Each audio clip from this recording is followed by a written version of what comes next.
Chapter 894. Wu Xiong examined the contents of the Jade archive. He couldn't make out anything in a short amount of time, but he believed that Dominglin wouldn't dare to fool the immortal emperor with something fake. He threw the Jade archive back to Dominglin and said with an unfriendly expression, "Dominglin, what do you mean by telling me this? Are you trying to threaten me? What are you thinking? Do you think I'd threaten you?"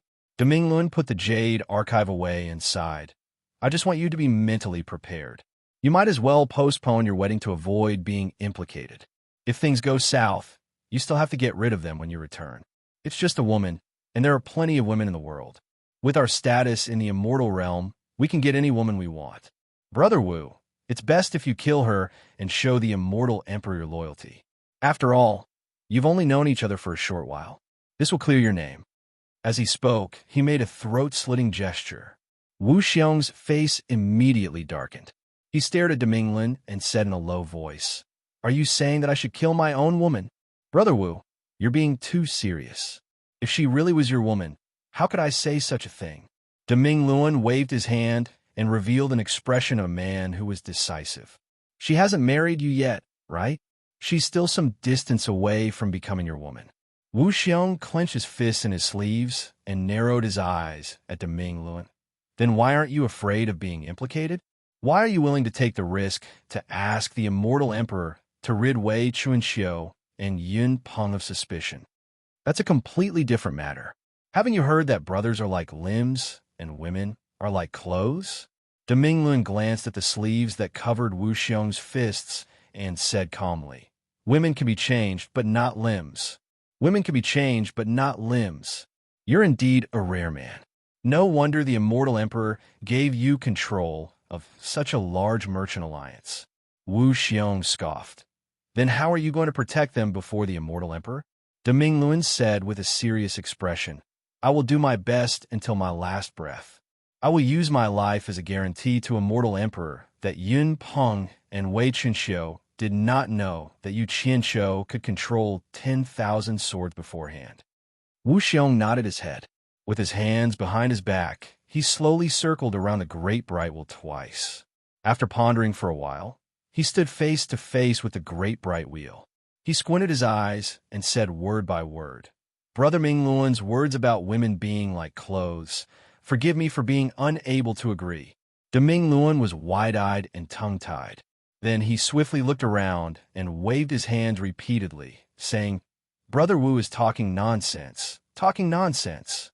If someone else were to hear this, then it would be very troublesome. I dare to say such words because I am not afraid of trouble. My woman can be bullied, humiliated, and not abandoned, but that is only limited to myself. It is not up to others. If I cannot even protect my own woman, then no matter how high my position is, I will only be a coward who will never be able to rise again. How would I have the face to live in this world?" Wu Xiong pointed at Dominglin and spoke resolutely. Then he slowly put his head in front of Dominglin and said, "Neither too fast nor too slow. Brother of Minglin values brotherhood so much. Wu Xiong's heart is comforted. I did not make the wrong friend. You and I have been friends for many years, but why do I feel that in your heart I am not as good as Wei Chuanxiu and Yin Peng? Could it be that you do not see me as a brother?" Dominglin was surprised. Why does Brother Wu say this? If we are not brothers, then why would we say such words here? Then why are you willing to risk your life to save Wei Chuanxiu and Yun Peng when they are in trouble, but you want me to abandon my woman when I am in trouble? Is this something brothers should do?" Wu Xiong gritted his teeth and said, "Comparing the two, since we are both brothers, why do we need to distinguish which is more important?" Domingluan's brows immediately furrowed, and he said in a deep voice, "I can risk my life to protect the two of them, and I can also protect your woman and help you solve your problem. But the key is that it is not right for me to protect your woman in front of the immortal emperor. If I really did that, the immortal emperor would suspect you even more. Wouldn't that be harming you? Since you have this intention, why do you need to go so far and give up what is close at hand?" Wu Xiong looked around, and a smile appeared on his face as he transmitted his voice. "Didn't you say that you have already interrogated Yu Qianqiu and confirmed that he is not related to the demon lord of 10,000 swords. Moreover, you have Yu Qianzhou's cultivation technique as proof. What do you mean? Deming Luan asked suspiciously. Wu Xiong transmitted his voice back. You and I both know the immortal emperor's character. If you want to successfully protect Wei Chunxiu and Yun Peng, I'm afraid it will be very difficult, and even your own life will be in danger. I have a slightly better idea. Why don't you try it first? Maybe it can save us from this crisis. Deming Luan's eyes lit up, and he also transmitted his voice back. Since you have a good idea, why don't you say it quickly? Wu Xiong transmitted his voice back with a smile. You first do official business. Don't mention the matter of protecting Wei Chunxiu and Yun Peng. Just mention the matter of Yu Qianzhou controlling the demon lord of 10,000 swords. Then say that after your detailed investigation, you have already confirmed that Yu Qianzhou is not related to the demon lord of 10,000 swords. And because I came into contact with that Yu Qianzhou when the Divine Ruin Realm opened, I will use this as a reason to interrupt and put in a good word or two for Yu Qianzhou. The Immortal Emperor is not a fool. If we say this, he will naturally understand our selfishness. As long as we don't make things clear, it will not damage his impartial style of doing things, and it will not affect his decisiveness in killing in the future. Plus, we have been loyal to him for so many years. Maybe this matter will be left unsettled. In fact, this was exactly what Deming Luan wanted to do. Because he was afraid that one person's weight was not enough, he beat around the bush and pulled Wu Xiong in. Based on his understanding of Wu Xiong's character, he had indeed fallen into his trap. Deming Luan was secretly happy, but his face still showed some worry as he said, "Will this work? Why don't we just make things clear? I will protect Wei Chunxiu and Yun Peng. You protect your woman.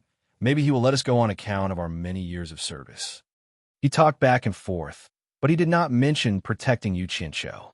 In fact, his purpose in coming here was to protect Yu Qianzhou.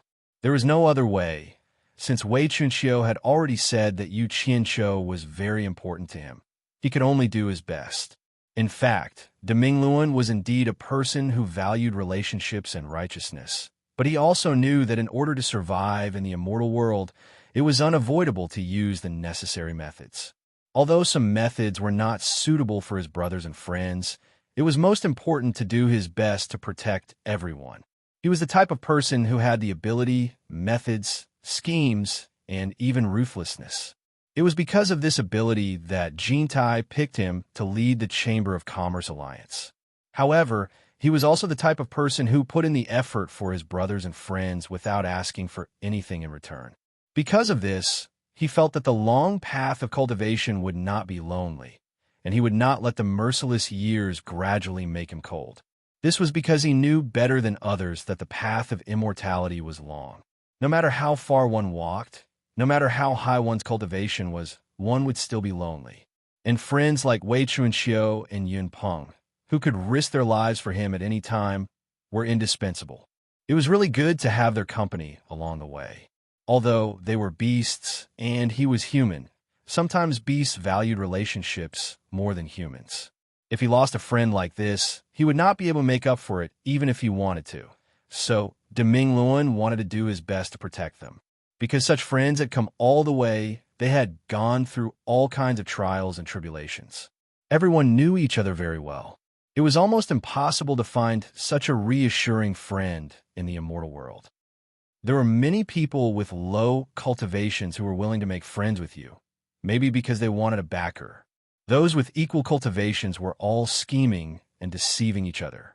Those with higher cultivations were mostly disdainful of making friends with you. At least there was one thing that Deming Luan believed. If he encountered any trouble, Wei Chunxiu and Yun Peng would risk their lives to protect him. They would fight with him while bathing in blood and killing enemies together. They would definitely not leave him until death. Wu Xiong frowned and said, "When have you ever seen him show mercy? He has ruled the immortal world for so many years and has always been ruthless. If he shows mercy to us today, there will be others who will beg him to show mercy in the future. At that time, if he doesn't show mercy, the hearts of the people will be in chaos. How will he rule then? Do we really want him to kill everyone in the immortal world. So we have to give him a reason to show mercy. We can't make it clear. Only then will we have a chance. Taking a step back, he might implicate Yu Qianqiu and the others and let us go. If he still doesn't let us go and wants to kill to the end, then there's no other way. We can only beg him to show mercy. Success or failure, this is the last resort. To be able to reach their status in the immortal world, none of them were simple characters. Their words and actions were all far-sighted. Deming Luan sighed in his heart. Originally, he only wanted to bring Wu Xiong along to beg the immortal emperor because the two of them would have a higher chance of success. In the end, they were both capable subordinates of the immortal emperor, who knew that Wu Xiong would think further and more meticulously. His method was also more comprehensive. Sigh. This time, he really let Wu Xiong down. De Minglin nodded solemnly and said, "All right, we'll do as you say." Wu Xiong slowly let out a sigh of relief. The two of them then strode out of the righteous heavenly gate and turned into flowing lights as they flew downwards at this time. Yu Qianqiu was probably still thinking about how to develop and strengthen his forces at the World Commerce Association, leisurely dreaming his sweet dreams. Little did he know that by casually showing off his skills and causing a ruckus, he had pulled a hair and affected the whole body. He didn't know how many people had been implicated, and all of them were unable to eat or sleep in peace. Some were anxious, some were terrified, and some were trying their best to help him solve the problem. Using the conclusion of Wu Sihai from the four great families, this guy was a jinx. Wherever he went, he would be uneasy. However, what Wu Sihai didn't expect was that Yu Qianqiu had already brought disaster to the immortal world. A large group of people were terrified by his unintentional actions. Chapter 895. On the secondary peak next to the main peak of the Paradise of Bliss, there was a high wall made of green and pleasant jade. The wall was covered with all kinds of flower and bird patterns, and the layers of wavy walls were made of extremely rare pink jade. The pavilions, terraces, and buildings within the high walls were all constructed with various colored jades and jadeites. It was like a colorful crystal palace, exquisite, grand, and extremely gorgeous. A man in a golden robe slowly walked out of the crystal palace and into the four-cornered jade pavilion in the courtyard. He stood there steadily with his hands behind his back. This dignified man with a square face had a complicated hollowed-out golden crown on his head. Two sword-like eyebrows slanted into the left and right corners of his forehead, and the slender eyes under the sword-like eyebrows bloomed with a breathtaking cold light. Under the strong bridge of his nose, the tip of his nose was slightly hooked. His thin lips were tightly closed like two blades, and 3 strands of beard hung on his upper chest. His chiseled face was like 10,000 years of ice. There was not the slightest expression on his face. A superior aura arose spontaneously, making people fearful and not daring to peek at his true face. The golden robe worn by the tall and straight figure was different from the ones worn by ordinary people of the Immortal Palace. The golden robe that wrapped around his body was bound by a golden belt, and it was covered with a gorgeous and extraordinary wide golden robe. The robe was embroidered with golden threads that were full of coiling dragons and clouds. It was unknown how heavy this robe was. He was also wearing a pair of thick-soled golden boots. He stood there with the aura of a king. The strangest thing was that his body was faintly shrouded in a layer of faint golden glow. The glow was thin and curled up like a morning mist, faintly wandering around his body. Although this person's aura was extraordinary, it made people feel dreamy and illusory at first glance, giving people a feeling of unreality. If one looked at him in reality, it would be frightening, as if his whole person was always in the dreamy light. Following him was the devastatingly beautiful immortal Lord Ji Wu, and the silver-haired Yi Shuijun, who was dressed in a silver robe, stood outside the pavilion with her head slightly bowed. However, he stood there with an expressionless face. In the immortal world, there was someone who could make these two submit to him, so the identity of this golden-robed man was obvious. Not bad. This person was the monarch of the immortal world, the ruler of all living beings in the immortal world, the immortal Emperor Jade. Jade, who had been silent ever since he entered the Jadeite courtyard, silently walked around every corner of the building. Ji Wu and Heir Shuejuan followed behind him, not daring to breathe loudly. They just quietly accompanied him. Although they did not know why he suddenly came, they did not dare to ask, because this person was temperamental and took the lives of others to be worthless like ants. He could kill with a single thought, and no one in the entire immortal dimension dared to go against him. Ji Wu, are you satisfied with this place? A loud, yet oppressive voice finally came from the person inside the pavilion. Immortal Emperor Jade, who was standing with his hands behind his back, finally spoke. Ji Wu quickly bowed respectfully and said, "Thank you, Immortal Emperor, for your kindness. Ji Wu is very satisfied." However, Ji Wu didn't know how she was able to live under the foot of the Celestial Emperor's palace. She reflected on a day and night, feeling a little fearful and fearful. She didn't dare to stay here for long.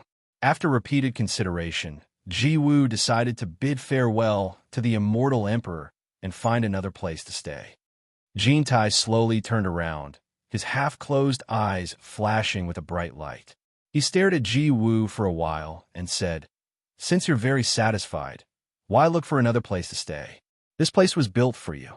Just stay here."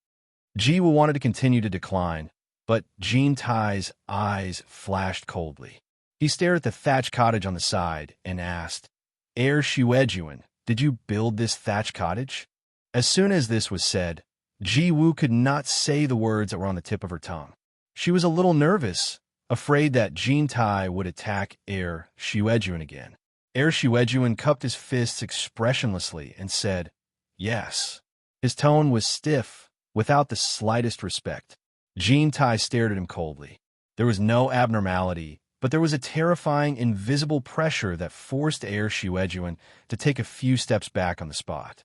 In the blink of an eye, blood seeped out of the corner of Shuejuan's mouth, but he still spoke in a stiff tone. "Immortal Emperor, what did I do wrong to provoke Immortal Emperor's anger?" His white teeth were dyed red with blood, and his body began to shake. Ji Wu was shocked. She stood between the two of them under the invisible pressure. She bowed to Jade and said, "Immortal Emperor, please calm down." Ji Wu asked Brother E to build this hut. It really has nothing to do with him. If Immortal Emperor wants to blame someone, please blame Ji Wu. The invisible, terrifying pressure disappeared silently in an instant. Heir Shuejuan stabilized his body and bit his bloody lips without saying a word. Jade's gaze fell on Ji Wu. "Since you pleaded for him, I will spare him once more. But Ji Wu, although I don't want to force you, my patience is limited. Think about it carefully. Within a month, I hope you can take the initiative to come to the Immortal Palace to find me. Don't let me come again." Ji Wu's face instantly turned pale. Jade's so-called "that matter" was for her to agree to become his Celestial Empress. The time limit he gave this time was undoubtedly a final warning. At this moment, two people suddenly shouted outside the green wall. "Wu Xiong and Deming Luan are seeking an audience with Immortal Emperor." Jade's eyes were slightly cold as he said, "Come in." Wu Xiong and Deming Luan's figures immediately appeared outside the door. They quickly walked to the pavilion and saluted together. "Greetings, Immortal Emperor. What is it?" Jade stared at the two and asked. The two looked at each other and knew that Jade did not like to be long-winded. Wu Xiong stepped forward and took the lead to report. "I will be getting married soon. I especially came to ask for leave from Immortal Emperor. I hope Immortal Emperor will grant me this." "Granted," Jade said expressionlessly. "Commander Wu has worked hard and contributed greatly. On the day of your wedding, I will reward you handsomely." "Thank you, Immortal Emperor." Wu Xiong retreated. Deming Luan stepped forward at the right time and saluted. He told them about the fight between Yu Qianshou and the others, and how he controlled 10,000 swords. When they heard this, Snow Lord and Ji Wu's eyes could not help but move, but they did not dare to change too much. They did not expect Yu Qianshou to kill two late, exalted immortal cultivators as a soul formation cultivator. However, what shocked the two of them the most was that Yu Qianshou was actually able to control 10,000 swords. The two of them naturally knew what this meant. It should be known that the two of them had personally fought against the Myriad Swords demon monarch back then. Jin Tai's fear of the demon lord of 10,000 swords was not something that could be explained in a few words. Both of them knew that Yu Qianshou was in big trouble this time. They could not help but quietly observe the changes in Jin Tai's expression. After this incident, I immediately suspected that Yu Qianshou was related to the demon lord of 10,000 swords. So, I immediately found Yu Qianshou to investigate in detail. In the end, I found that he had nothing to do with the demon lord of 10,000 swords. It was only because he cultivated a sword technique that only looked impressive. Although he could control 10,000 swords, its power was ordinary. De Mingluan said as he presented a jade archive with both hands. This is the sword technique of Guiyuan that Yu Qianshou cultivated. I have also brought it with me. Please have a look, Immortal Emperor. When Jin Tai heard the name Demon Lord of 10,000 Swords, his eyes immediately lit up as if they were about to shoot out. He muttered, "Sword technique of Guiyuan?" He opened his palm, and the jade archive immediately appeared in his hand. His eyes opened and closed, and the light in his eyes flickered. It was obvious that he was examining the contents inside. The people outside the pavilion held their breaths and waited quietly. After waiting for a long time, Jin Tai still did not make a move. They were shocked. This was the first time they had seen Jin Tai pay so much attention to an item. It was obvious that he was very wary of the demon lord of 10,000 swords, who had died many years ago. After a long time, Jin Tai snorted coldly. "It looks like it, but it's not. It's just something that looks impressive." However, the person who wrote this sword technique is not simple. The art of soul, splitting, and manipulation is extraordinary. The person who wrote this seems to be deliberately hiding something. Now, I really suspect that this sword technique has something to do with the demon lord of 10,000 swords. When he said this, the four people below turned pale with fright. They thought, could it be that Yu Qianshou was really related to the demon lord of 10,000 swords? This was a little too inconceivable. The countermeasure that Wu Xiong and Great Bright Wheel had previously discussed could not be said. Jin Tai swept a glance at the four people, thinking that they had been frightened by the demon lord of 10,000 swords. He snorted coldly and said, "Don't be afraid. I personally killed the demon lord of 10,000 swords. I saw his body and spirit destroyed with my own eyes. What's there to be afraid of about someone who can't be more dead?" His gaze turned to the dazed Great Bright Wheel, and he asked in a deep voice, "Since you suspect that he is related to the demon lord of 10,000 swords, why didn't you deal with it earlier? Do you really need me to teach you about this?" Great Bright Wheel didn't get the chance to explain. Wu Xiong took another step forward and answered first, reporting to the Immortal Emperor. "This matter is all my fault. I was the one who asked Great Bright Wheel to delay his actions." "This matter has something to do with you?" Jin Tai's eyes flashed with a cold light. Great Bright Wheel was anxious. He lowered his head and didn't say a word. He didn't know how Wu Xiong would deal with this. Wu Xiong hurriedly explained, "Because I accidentally came into contact with you, Qianshou, during the meeting in the Divine Ruins realm. At that time, I learned from him that he had picked up a jade archive in the Divine Ruins realm, which recorded this Guiyuan sword technique. At that time, he wanted to flatter me and wanted to give this jade archive to me. At that time, I thought that it was something left behind by the disciples of the various sects in the Divine Ruins realm. I thought that the disciples sent out by the various sects were only at the demigod stage. What good things could they have left behind? I didn't take a fancy to it at that time, so I didn't take it from him. Instead, I accepted an immortal herb worth 60 billion divine grade spirit stones. I am guilty, and I am willing to accept the Immortal Emperor's punishment." Great Brightwell sighed slightly in his heart when he heard this.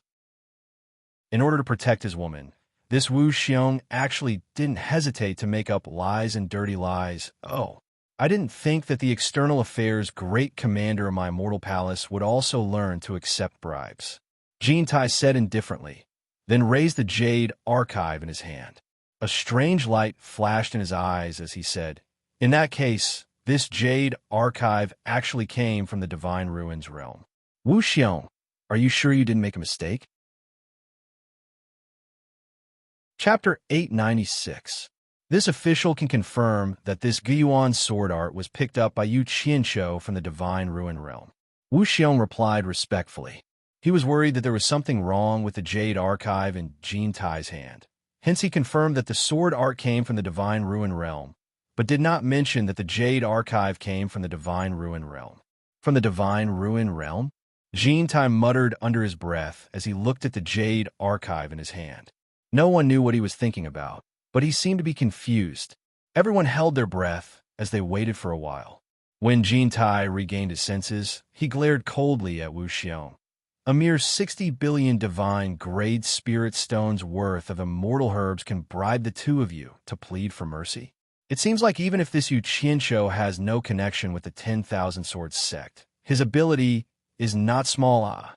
Although his tone was neither too fast nor too slow, the complexions of the Great Bright Wheel and Wu Xiong changed.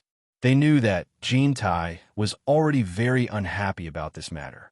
They were afraid that no one would be able to persuade him. Yu Qianshou's little life was certainly going to be lost. Now, they would have to see if Tai wanted to escalate this matter. Both of them had already prepared themselves to take a step back.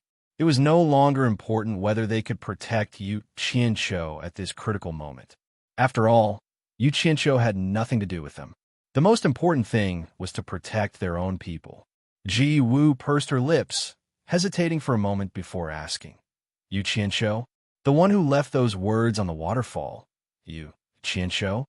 Everyone turned to look at Tai at the same time. A trace of surprise flashed across Tai's eyes as he asked, could it be that immortal monarch Ji Wu knows Yu Qianshou?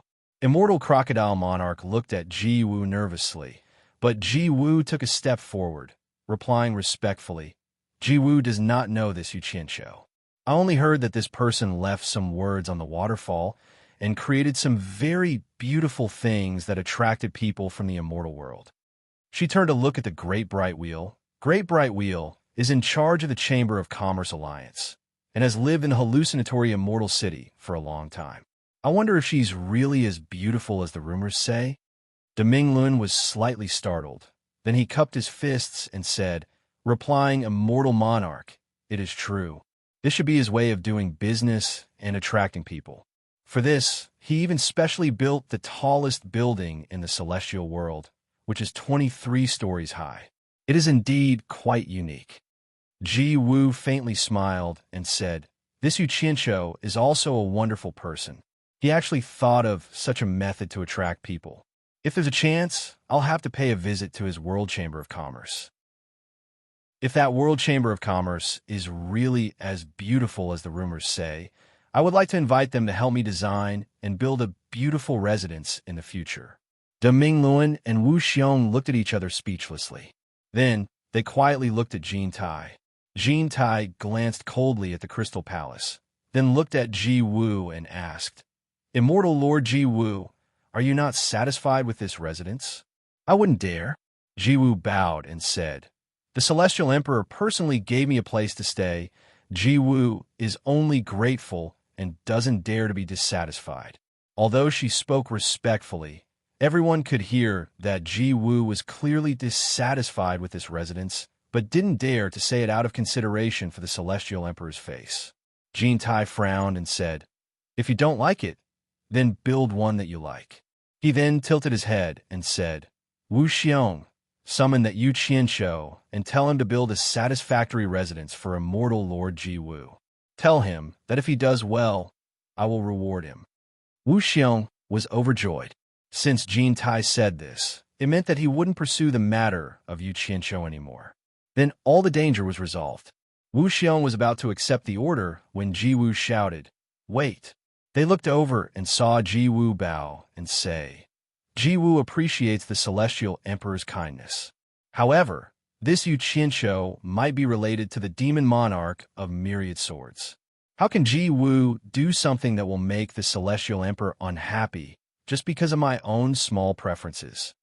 Great Bright Wheel and Wu Xiong were secretly overjoyed, but when they heard this, their hearts dropped again.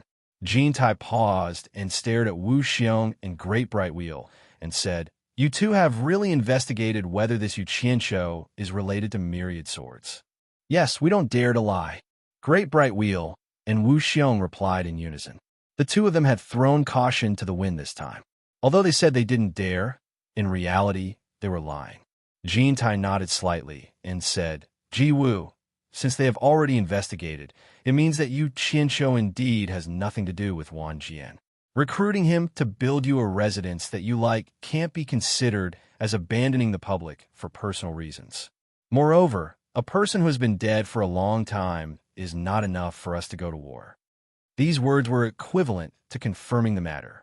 Great Bright Wheel and Wu Xiong immediately sighed in relief, knowing that the danger had passed. Ji Wu pondered for a moment and said, "Let's wait until I have the chance to go to the World Commerce Association to take a look. If it really is to my liking, it won't be too late to summon him. If it is not to my liking, why would I ask him to come?" Jin Tai did not speak when he heard this. The reason why he put Ji Wu under house arrest here was to make Ji Wu agree to be his immortal empress without being forced. After all, no one wanted their wife to be forced, let alone the dignified immortal empress from the immortal world. He had just set a deadline of 1 month. After a month, if Ji Wu still did not agree, then he would use force. Therefore, he would not let Ji Wu go for at least this month unless Ji Wu agreed in advance. "Since you have made up your mind, then I won't force you. Let's wait until you see it in the future." Jin Tai pushed the boat with the current and said to Wu Xiong and Great Bright Wheel, "If there is nothing else, go do your own things." After that, the golden glow flashed in the jadeite pavilion and disappeared. As soon as Jin Tai left, the invisible pressure that enveloped the entire courtyard disappeared. But at this moment, Yu Xuejun suddenly staggered and spat out a large mouthful of blood. Fresh blood sprayed onto the pillars of the jadeite pavilion and slid down bit by bit. It was a ghastly sight. "Brother Yu, what happened to you?" Ji Wu exclaimed and quickly supported him. "Of course, it is Jin Tai's doing." Yu Xuejun gritted his teeth and waved his hand. "It's nothing. I've been holding it in. I feel better after spitting it out." He took out an immortal pill and swallowed it. Ji Wu looked at Great Bright Wheel and Wu Xiong awkwardly. She did not know if they would report Yu Xuejun scolding Jin Tai in front of them. Great Bright Wheel and Wu Xiong looked at each other, feeling a little emotional. Back then, one of the 12 great immortal monarchs was one of the top figures in the immortal world. Both of them had to be respectful when they saw him. Now, he had fallen into such a situation. The world was fickle, and fate was unpredictable. In fact, Ji Wu was thinking too much. The two were not fools. They both knew that Ji Wu and Yu Xuejun had a close relationship. If they reported Yu Xuejun to the immortal emperor, wouldn't they be looking for trouble in the future? Everyone knew that the weak could not win against the strong. Sooner or later, Ji Wu would become the immortal empress. If they offended the immortal empress, they would not want to live in the future. To put it bluntly, even if Ji Wu killed the two of them now, their deaths would be in vain. The immortal emperor would not do anything to Ji Wu. The two naturally pretended not to see or hear anything. They cupped their hands at Ji Wu and said, "Farewell, immortal monarch." Ji Wu held Yu Xuejun's arm with one hand and raised the other slightly, saying goodbye. Great Bright Wheel and Wu Xiong cupped their hands at Yu Xuejun again, then quickly turned and walked out, turning into 2 streams of light outside the courtyard. "Brother Yu, why do you have to do this?" Ji Wu held Yu Xuejun's arm and helped him into the pavilion. She set up a soundproof enchantment, shook her head and sighed. "You know it's not good to go against him. Why do you want to suffer? It's not that I want to criticize you, but you are too unwise." Yu Xuejun pushed her arm away, lifted his legs on the table in the pavilion, sat cross-legged, and said, "I want to bear with it, but when I see him, I can't take it. He waved his hand and said, "Forget it. Let's not talk about me. He just gave you a month's time limit. It seems that he has lost his patience. What are you going to do after a month?" Jiwoo shook her head and smiled bitterly. "What to do? What can I do? Who in the immortal realm disobeys his will? I'll take it one step at a time." Jun raised his hand and wiped the blood on his mouth. He looked at the bright red in his palm and frowned. "Actually, I have two immature ideas, but the two of us are trapped here. It's very difficult to implement them." Ji Woo's eyes lit up and said, "Brother, why don't you tell me?" Jun thought for a while and shook his head slowly. "It's just a flash of inspiration. It's almost impossible to implement." "Say it," Ji Woo said with a pleading tone. "Tell me. Let me hear it." Jun put his hands on his knees, paused, and said, "Last time, when Silver Armor 1,000 soldiers sent us back to the immortal realm in the underworld, he said that if you need any help, you can look for him. He would do his best. 1,000 soldiers is the emperor of the underworld's most trusted person. If you can send someone to contact 1,000 soldiers and ask the emperor of the underworld to look for the immortal emperor, you may have a chance because of the emperor of the underworld. The emperor of the underworld will look for the immortal emperor for me." Ji Woo was stunned for a while, and then smiled bitterly. "This is impossible. Even if 1,000 soldiers can really ask the emperor of the underworld for help, the immortal emperor and the emperor of the underworld have never been on good terms. Not to mention this kind of thing, the emperor of the underworld will not give in. Moreover, who can contact 1,000 soldiers? 1,000 soldiers lives high in the emperor of the underworld. Even if an ordinary person goes to the underworld, I'm afraid it will be difficult to see him. Moreover, we are under house arrest here, and there is no way to contact suitable and reliable people to go to the underworld. If this method doesn't work, what's the other way? I just thought of it by chance. It's not feasible. As for the second method, it's even more impossible." Jun smiled.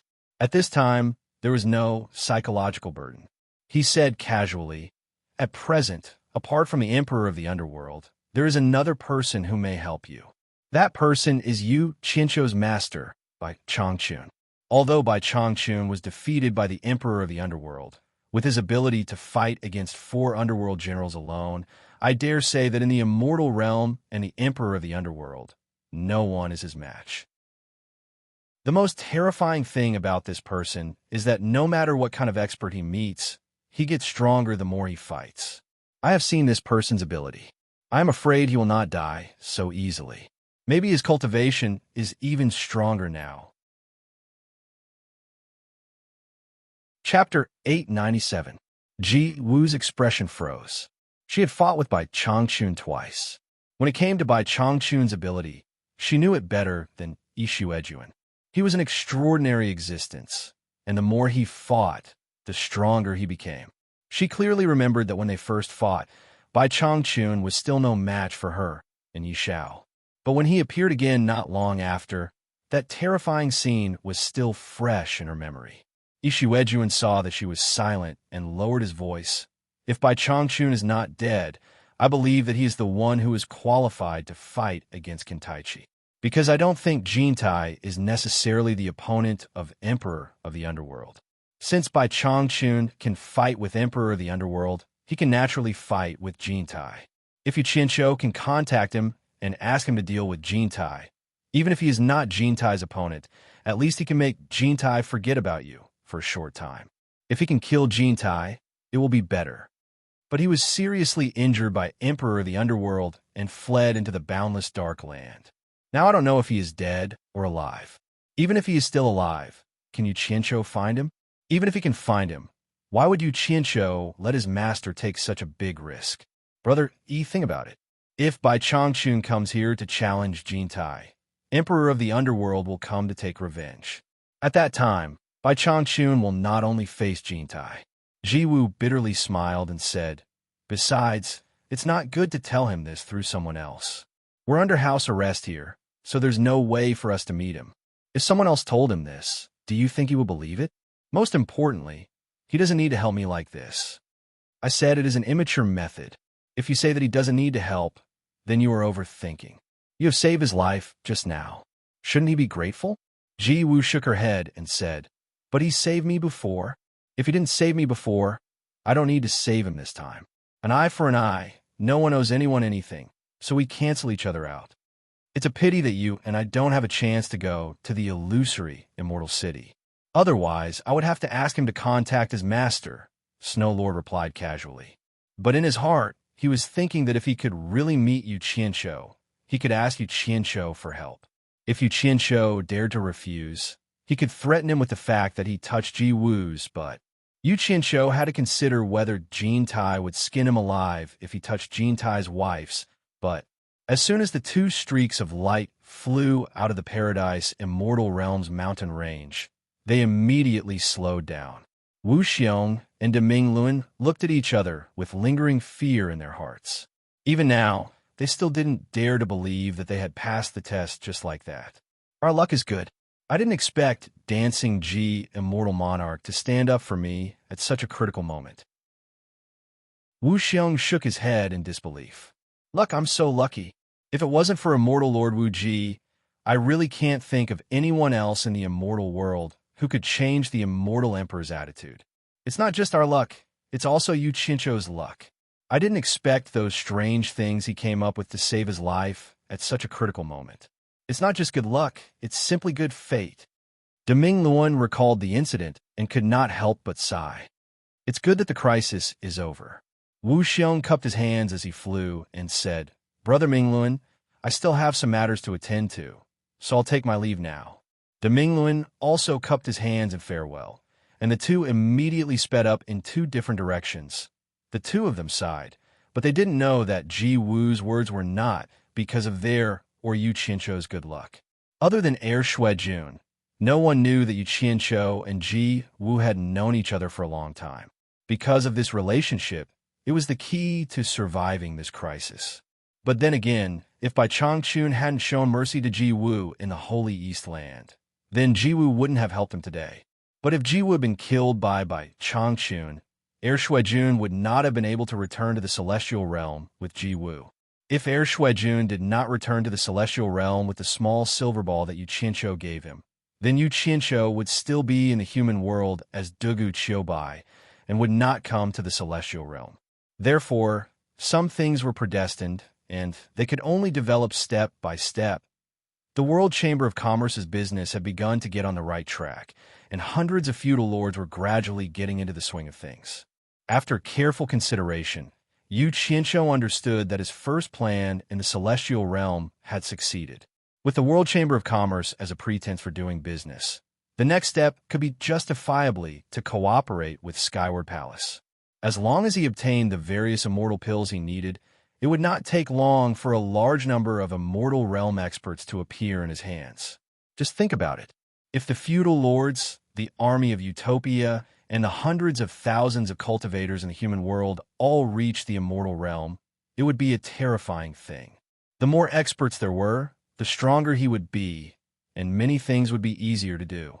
As long as the overall strength of the World Chamber of Commerce increased, his next step would be to find a way to enter the Netherworld.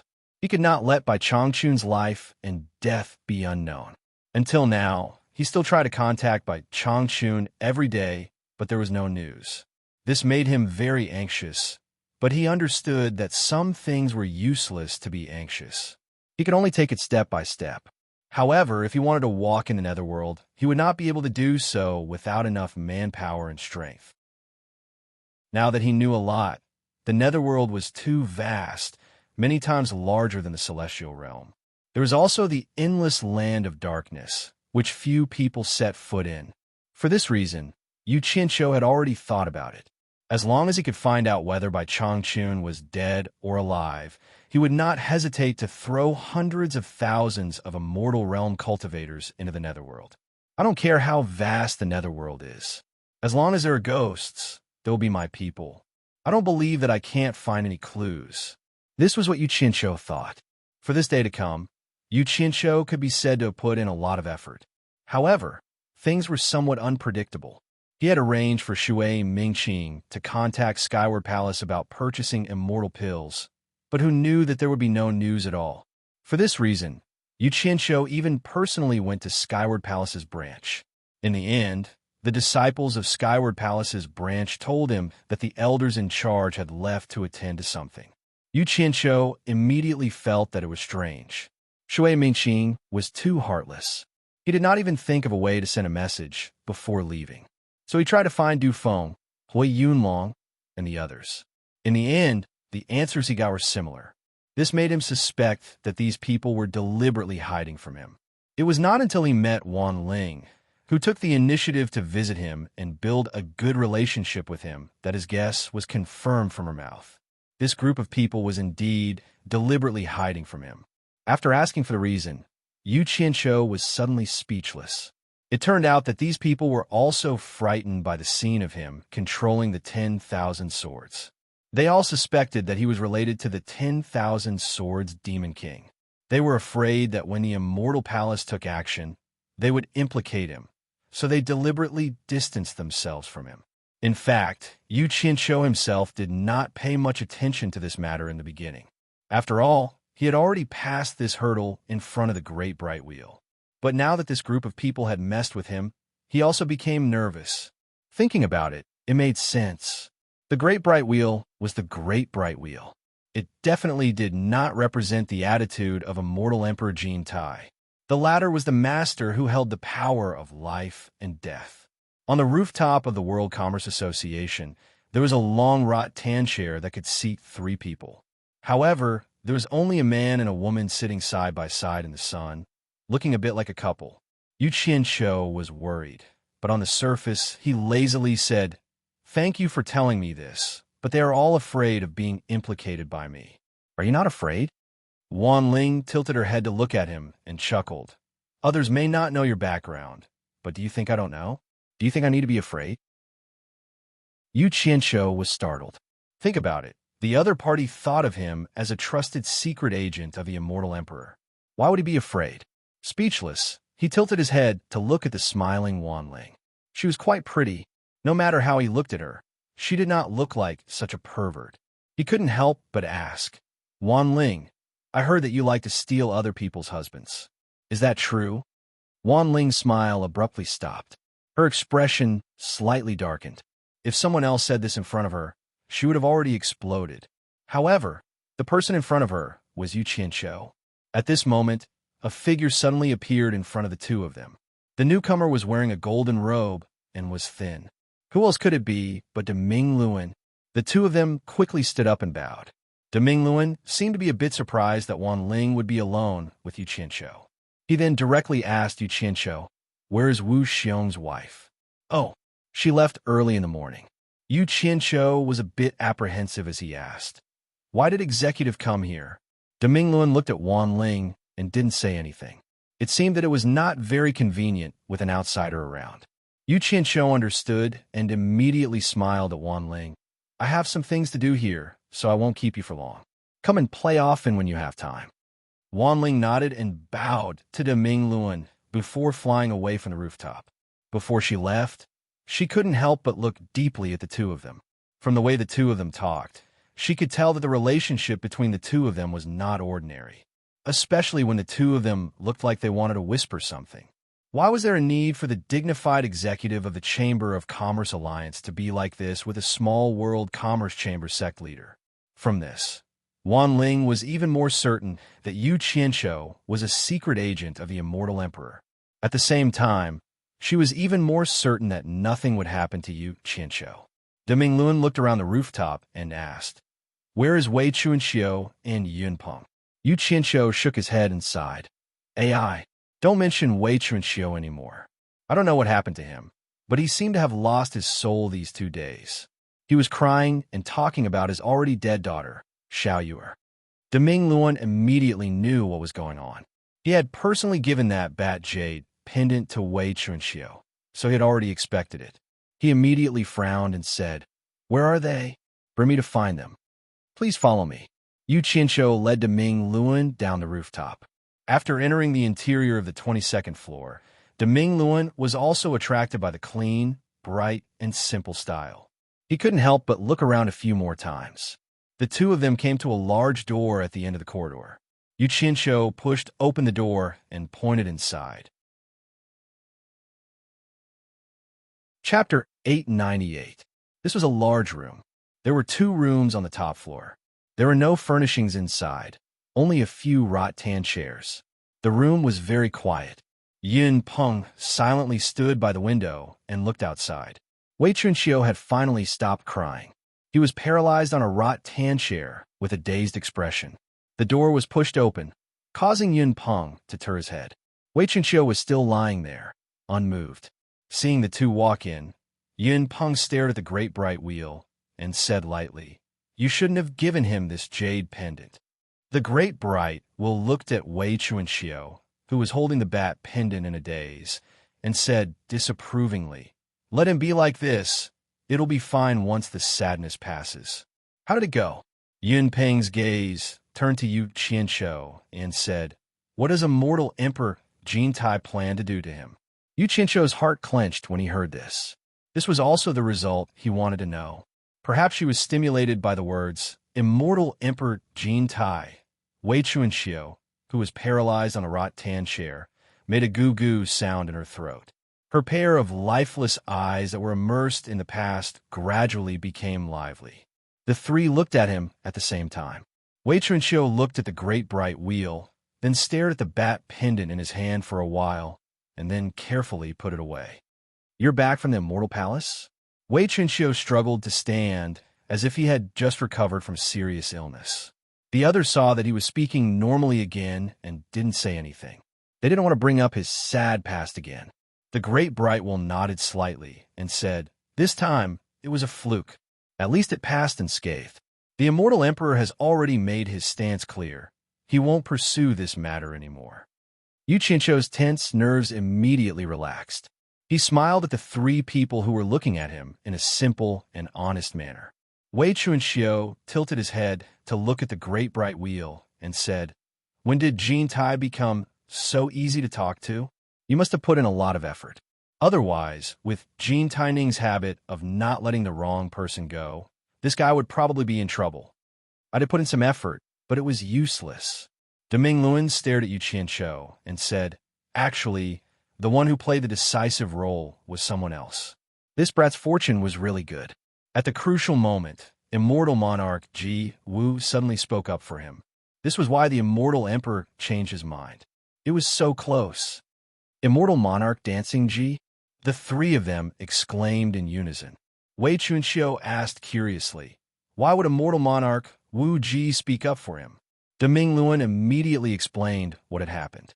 Only then did the few of them understand what had happened.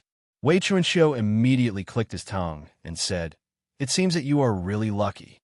The words on the waterfall and this tall building actually saved your life. It seems that the money spent on building this tall building is worth it. Luck, luck." Yu Qianqiu laughed along. His eyes flickered with uncertainty. In fact, he knew better than anyone else. Immortal Monarch Ji Wu definitely did not speak up for him because she wanted him to help build a residence. There could not be such a coincidence. The real reason was because they were acquaintances. This time, Immortal Monarch Ji Wu had returned the favor of saving his life. He could not tell that this woman was quite a loyal person. "Well, this matter is over. It's time for me to return to the Chamber of Commerce Alliance." Deming Luan glanced at them, turned into a stream of light, and directly flew out of the open window. Obviously, he came here to say hello and reassure everyone. He did not even give Yu Qianqiu a chance to say a few words of gratitude. Only the 3 of them were left in the room. A troublesome matter that worried all 3 of them had been resolved. The 3 of them immediately relaxed. Yin Peng looked up and down at Wei Chunqiu. Then, without saying a word, he walked out in a snow-white robe with firm steps. Wei Chunqiu and Yu Qianqiu looked at each other. They both knew that Yin Peng was not used to being confined in the room. He liked the high sky and wide clouds. They were afraid that he would have to go to the rooftop again. As for Yun Peng's habit, Yu Qianqiu raised both his hands in approval. This habit was too good. There was an early-stage immortal emperor expert guarding the rooftop of the World Chamber of Commerce every day. That was an invisible pressure that was enough to deter thieves. Ordinary people really did not dare to trespass the World Chamber of Commerce. Feeling relieved, Yu Qianqiu slowly walked to the window where Yun Peng was standing. He looked outside and pondered. Originally, he was worried that the people from Heaven Palace were avoiding him. Now, there was no need for that. After a period of time, those people who were watching nervously would definitely take the initiative to pay a visit when they saw that the World Chamber of Commerce was safe and sound. Then he would wait for a while. If he appeared to be too anxious, he would be at a disadvantage in bargaining. He would take the opportunity to settle other matters. Bat King Wei, do you still remember what you promised me in your nest? Yu Qianqiu looked out the window and said, What? Wei Chunqiu immediately became nervous. He had already faintly guessed what Yu Qianqiu was going to say. He patted his chest and coughed. I'm too sad. I'm not feeling well. Let's talk about it later. However, how could this kind of small trick fool an experienced hooligan like Yu Qianqiu? Yu Qianqiu suddenly turned around and stared at him. He said resolutely and decisively, The disciple that I introduced to you, she's already on her way. Wei Chunqiu's expression twitched and froze on the spot. As expected, Yu Qianqiu had already informed him in advance. He did not want to say anything more. He strode out of the room, leaving Wei Chunqiu alone in the room in a daze. The entire 22nd floor was under Yu Qianqiu's sole control. Of course, if Wei Chunqiu and Yun Peng won a room on this floor, he would not say anything. Yu Qianqiu, who had returned to his room, was very conflicted. There was no other reason than that he had not visited Furong, Wu Lixue, and the others for a long time. He had wanted to take this opportunity to go and comfort them one by one. However, now that he had met them, it would be inexcusable if he did not accompany them. After meeting them, going to bed, chatting, and then immediately leaving, he really could not stand the grief in their eyes when they parted. However, world commerce had only been established not long ago.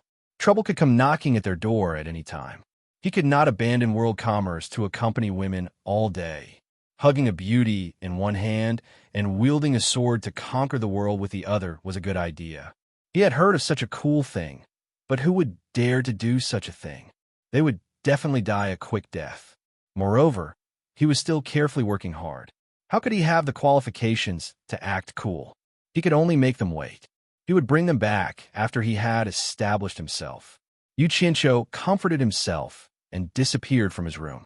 When he reappeared, he had already returned to Bai Sujin's room in Ethereal Palace in Utopia. However, he realized that Bai Sujin was not in the room. He closed his eyes and used his divine sense to search the entire Utopia. At that moment, Bai Sujin was in the immortal herb plantation. As Yu Qianqiu had instructed her and Chu Ping, to keep an eye on the immortal herb plantation, she had spent most of her time here recently. Bai Sujin, who was walking in the immortal herb garden to check on the growth of the immortal herbs, suddenly stopped. Yu Qianqiu's voice rang in her ears, asking her to return to her room.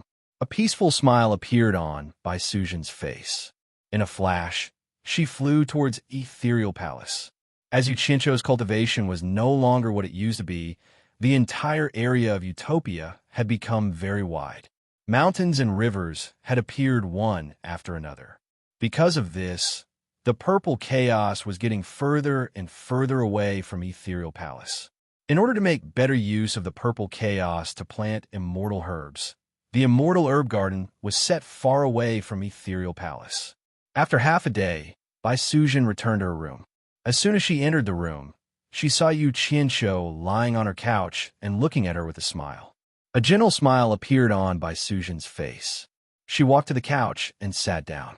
She looked at him and asked, "You've been waiting for a long time, right?"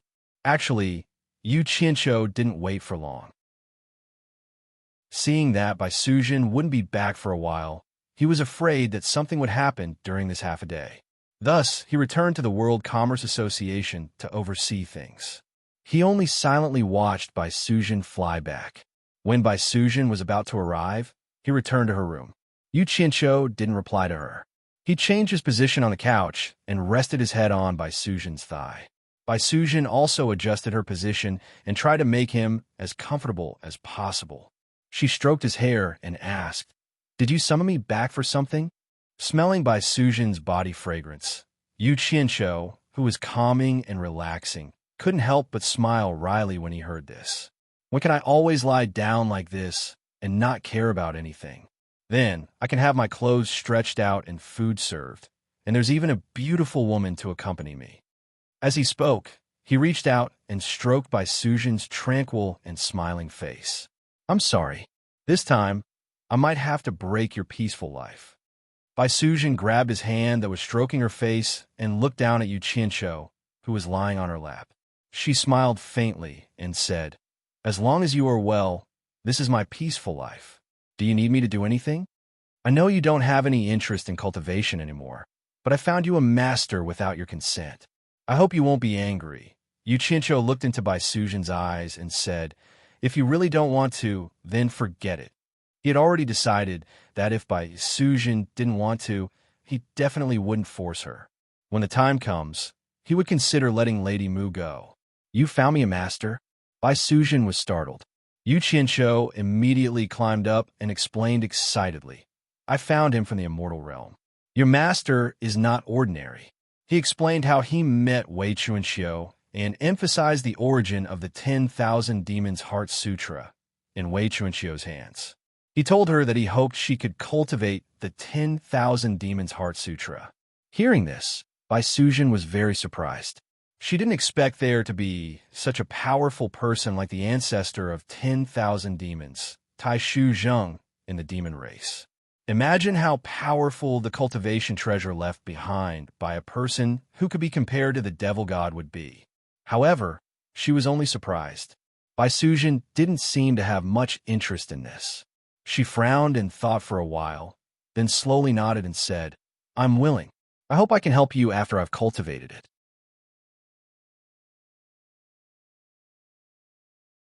Chapter 899. Yes. When you have successfully cultivated the Myriad Demon Heart Sutra, you will be of great help to me. Yu Qianqiu nodded repeatedly and reached out to pull her, saying, Come with me. Actually, to him, whether or not he wanted Bai Sujin's help was another matter. The key was that he hoped that Bai Sujin's own cultivation would be higher and stronger. The affairs of the world were unpredictable, and no one knew what would happen in the future. If she encountered any danger, she would be able to protect herself. Secondly, it was too worrying to let someone else cultivate a treasure like the Myriad Demon Heart Sutra. If Bai Sujin cultivated it, he would be at ease and feel that it was no different from cultivating it himself. Bai Sujin smiled knowingly at his words and did not point it out. She reached out her hand and let Yu Qianqiu hold it. The two of them disappeared together. When they reappeared, a spacious, bright, and unique room made Bai Sujin's eyes flicker endlessly. The room was a suite of rooms with clean white jade floors. There were a few wrought tan chairs in the living room. It was spacious and bright, and other than that, there were no other furnishings. Bai Sujin looked at Yu Qianqiu with a puzzled expression. Yu Qianqiu immediately smiled and explained, This is the World Commerce Association. This room is the room I live in. There are no furnishings in the room. It's too simple. Bai Sujin let go of his hand and walked to the side of the few wrought tan chairs to feel around. Then, she pushed open the doors of a few small rooms and looked inside. She found that it was empty. Indeed, there was nothing prepared. Finally, she walked to the window of the living room and looked out at the tens of thousands of mountains. The mountaintops were occupied by houses, and there were continuous streams of light rising and falling in the sky. For a moment, she was a little absent-minded. She murmured as if she was talking in a dream. Is this the legendary immortal realm? Yu Qianqiu walked behind her, hugged her waist, and whispered in her ear, You're not mistaken. This is the celestial realm. Bai Sujin tilted her head slightly and leaned on his shoulder. Time flies. I still remember that you were still a dispirited little disciple of Ong Kwang-tsung in that cave. I didn't expect you to have gone so far. You brought me out of that cave all those years ago, and now you've brought me to the immortal world. All of this feels like a dream. This is not a dream. This is reality. Yu Qianqiu buried his head in that fair neck and deeply inhaled the fragrance. he said with satisfaction. In order to let the people I love have better and more beautiful dreams, I have always been working hard. Bai Sujin's eyes were a little blurred. She didn't say a word and just quietly leaned on Yu Qianzhou's shoulder, looking out of the window peacefully. The two of them leaned on each other for a long time. Then, Yu Qianzhou reluctantly broke the silence and said, "Let's go. I'll take you to see your future master." "Okay." Bai Sujin turned around with a peaceful face. Yu Qianzhou took her hand and led her outside. When they arrived at the door of Wei Chuanqiu's room, Yu Qianzhou pushed it open and found that Wei Chuanqiu wasn't there. Yu Qianzhou scratched his head and thought that the old guy couldn't have run away, right? He was a little worried as he pulled Bai Sujin toward the rooftop. Bai Sujin quietly followed him from start to finish. She was calm in this strange place. Wherever he pulled her, her white dress fluttered in the wind. She followed him, trusting him unreservedly. When the two of them reached the rooftop, Yu Qianzhou immediately heaved a sigh of relief. Wei Chuanqiu didn't run away. He was standing side by side with Yin Peng in front of the white jade railing. Yu Qianzhou pointed at Wei Chuanqiu's thin back and said, "He is the green-winged Bat King Wei Chuanqiu. He is also the master I found for you. That is the White Cloud Mountain Lord Yin Peng, who is equally famous as the Bat King Wei Chuanqiu." The sound of Yu Qianzhou's words attracted Yin Peng's attention. Yin Peng turned around and looked at Bai Sujin. Yin Peng, who had always been cold and indifferent, looked like he had seen a ghost. He slowly turned around and stared at Bai Sujin, dumbfounded. Wei Chuanqiu, who was beside him, didn't move at all. His face was full of anger. He held the white jade railing with both hands and muttered, "This brat isn't a good thing. He always wants to take advantage of me. Did he bring someone with him?" Yin Peng's Adam's apple moved up and down as he swallowed with difficulty. He slowly patted Wei Chuanqiu's shoulder and said, "Take a look." Wei Chuanqiu shook off his hand and scolded, "I already said that this brat isn't a good thing. I don't need to look to know that he brought me a disciple. You have to take a look. I think I'm seeing things." This time, Yin Peng didn't pat him, but forcefully turned him around. Wei Chuanqiu glanced at him in annoyance. But this glance made Wei Chuanqiu feel as if he had been struck by lightning. He felt as if electricity was running through his body and his heart was beating wildly. He was completely stunned on the spot. His small eyes were wide open and his mouth was dry. His breathing became heavier and heavier. What were these two old fellows doing? Even if they had never seen a beauty before, there was no need to put on such a lecherous look. Yu Qianzhou looked at the two of them suspiciously.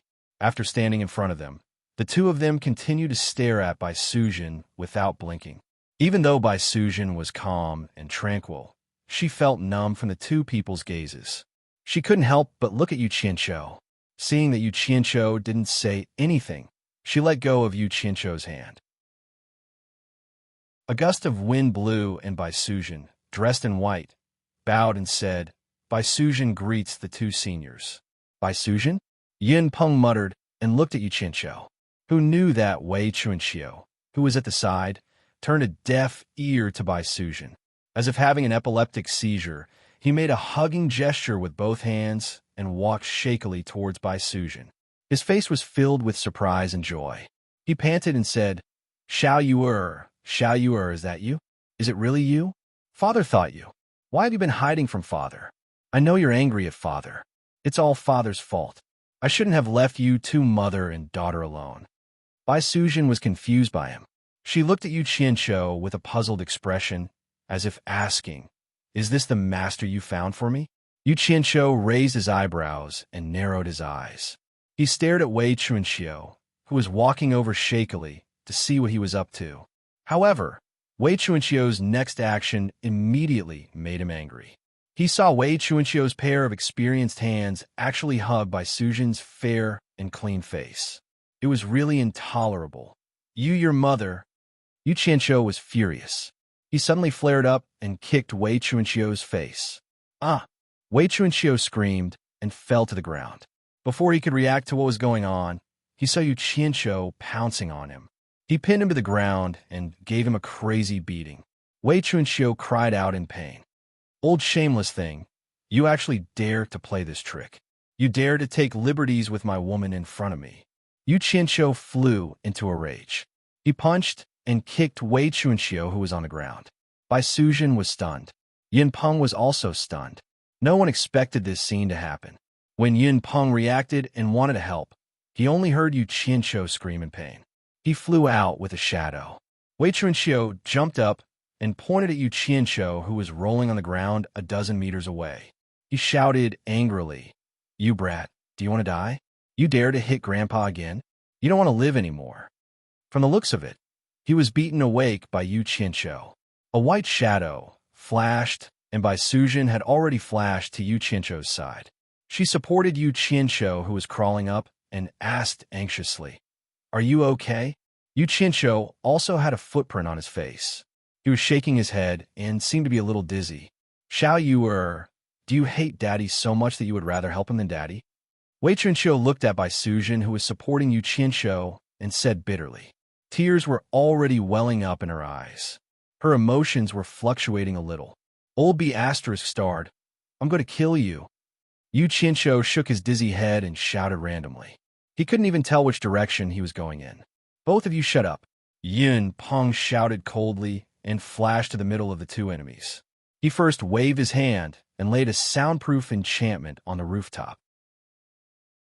Then, he looked at both sides and stared at Wei Chunqiu and said, "Wei Chunqiu, stop fooling around. Wake up.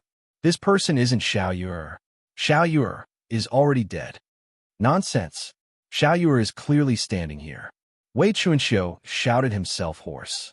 Fortunately, Yin Peng had the foresight to lay a soundproof enchantment on the rooftop first. Otherwise, his shout would definitely attract a lot of people to watch the show. Yu Qianqiu, who had woken up from shaking his head, immediately pointed at Wei Chunqiu and scolded, "Old lunatic, are you done with acting like a hooligan? Do you think I'm afraid of you? I was a hooligan leader in my previous life, and I specialized in dealing with hooligans." To him, anything could be discussed. However, if someone dared to touch Bai Suzhen, then there was absolutely no room for discussion. "Yu Qianqiu, shut up." After Yin Peng shouted, he immediately cupped his fists at Bai Suzhen and said, "Miss Bai, right? Please forgive me. This old friend of mine thought that you were his daughter who had passed away many years ago. He didn't mean anything else because you looked too much like his daughter. Even I thought that I was hallucinating when I saw you." He didn't choose the wrong person to explain to. At this moment, Wei Chunqiu and Yu Qianqiu were a little crazy. His explanation was very unpleasant to listen to. When Bai Suzhen heard what he said and combined it with their reaction when they saw her, she immediately understood and nodded. "Yu Qianqiu, don't be impulsive. It's a misunderstanding." Bai Suzhen held back the furious Yu Qianqiu and shouted. Her words were more effective than anyone else's. Yu Qianqiu, who was rolling up his sleeves and kicking and scolding, immediately stopped. Bai Suzhen immediately seized the opportunity to explain with Yun Peng's words. "You look very much like his dead daughter." Yu Qianqiu gradually calmed down. He wiped his faintly aching face and turned to Yun Peng and said, "Senior Yun, are you sure you didn't see wrongly?" Yun Peng blocked Wei Chunqiu and shook his head. "How could I see wrongly? Very similar, simply too similar. It's as if they were carved from the same mold. The only difference is that their temperaments are as different as the clouds and mud. Xiao Yu is smart and eccentric, while she's graceful and quiet." "No, she's Xiao Yu." Wei Chunqiu shouted crazily and tried to break free from Yun Peng's obstruction. A cold light flashed in Yun Peng's eyes. His 5 fingers formed into eagle claws and faintly glowed with a golden light. He streaked across like lightning and directly grabbed Wei Chunqiu's collarbone. He shouted coldly, "Open your eyes and look clearly. Look at this lady's original form. Is she your Xiao Yu?" Chapter 900.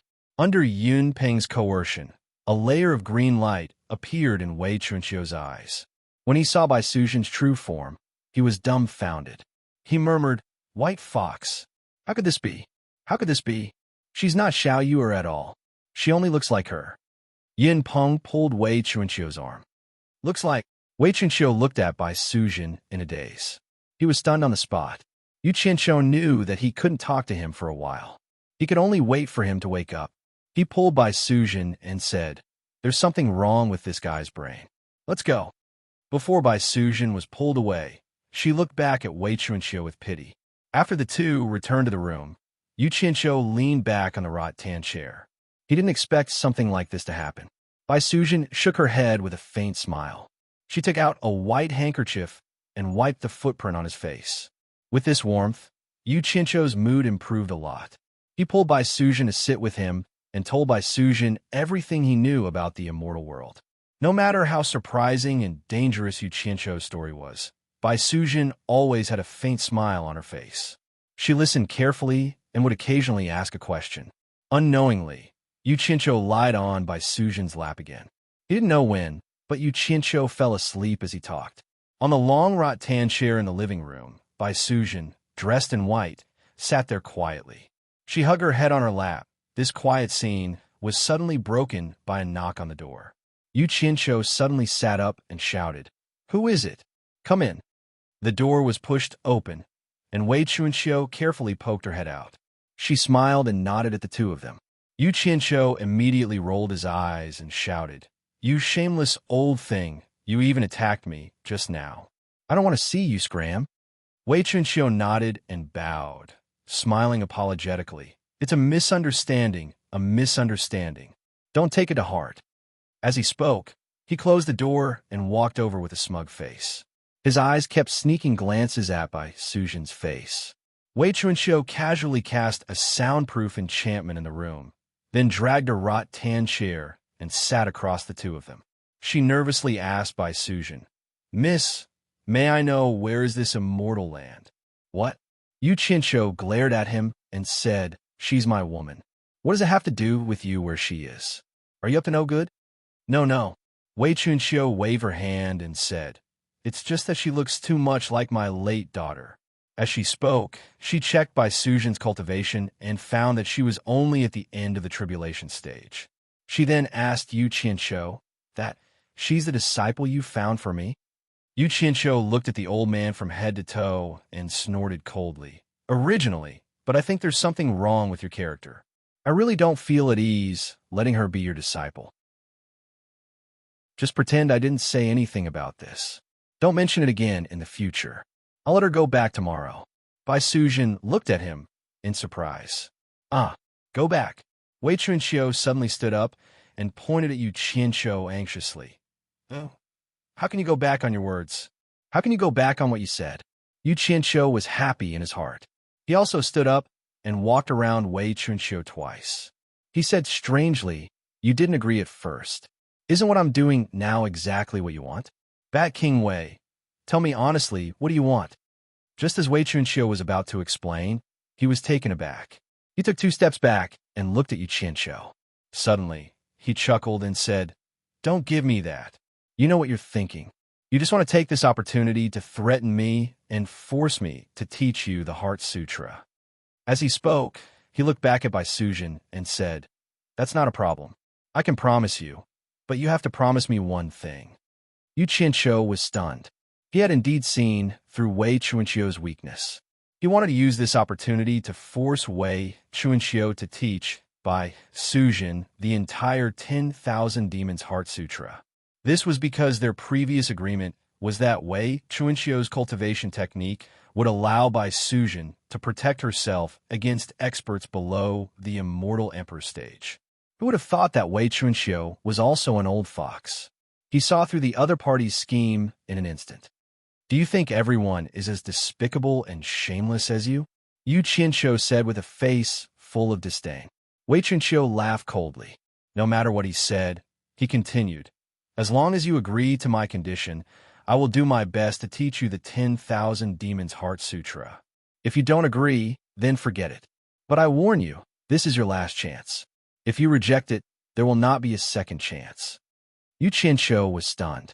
The corner of his mouth twitched. He gritted his teeth and said, "Old bat, you win. But I also warn you, I will not agree to conditions that are too excessive. Speak. What condition?" Wei Chunqiu became slightly agitated when he heard that. He did his best to suppress his rising and falling chest. He looked at Bai Sujin and said word by word, "As long as you agree to be my daughter, I can make you the #1 expert of the demon race." Bai Sujin's red lips parted slightly. She was stunned. Yu Qianqiu was also speechless. He did not expect Wei Chunqiu to make such a request. The room immediately became quiet. Wei Chunqiu said anxiously, "Why? Can't you agree?" Bai Sujin was at a loss. She looked at Yu Qianqiu for help. Yu Qianqiu scratched his head helplessly. This request could be said to be excessive, but it could also be said to be not excessive. It all depended on what the person involved thought. He coughed awkwardly and said, "Bat King Wei, I understand your feelings, but this kind of thing cannot be forced." He turned to look at Bai Sujin and said, "You decide for yourself. Don't force it. We have not reached the point where we have to sell our bodies for glory." Bai Sujin furrowed her brows. Becoming someone else's daughter? This decision was simply too difficult for her. The most important thing was that the 10,000 Demons Heart Sutra had no attraction to her at all. To become someone else's daughter for something that had no attraction at all, no one was willing to do it.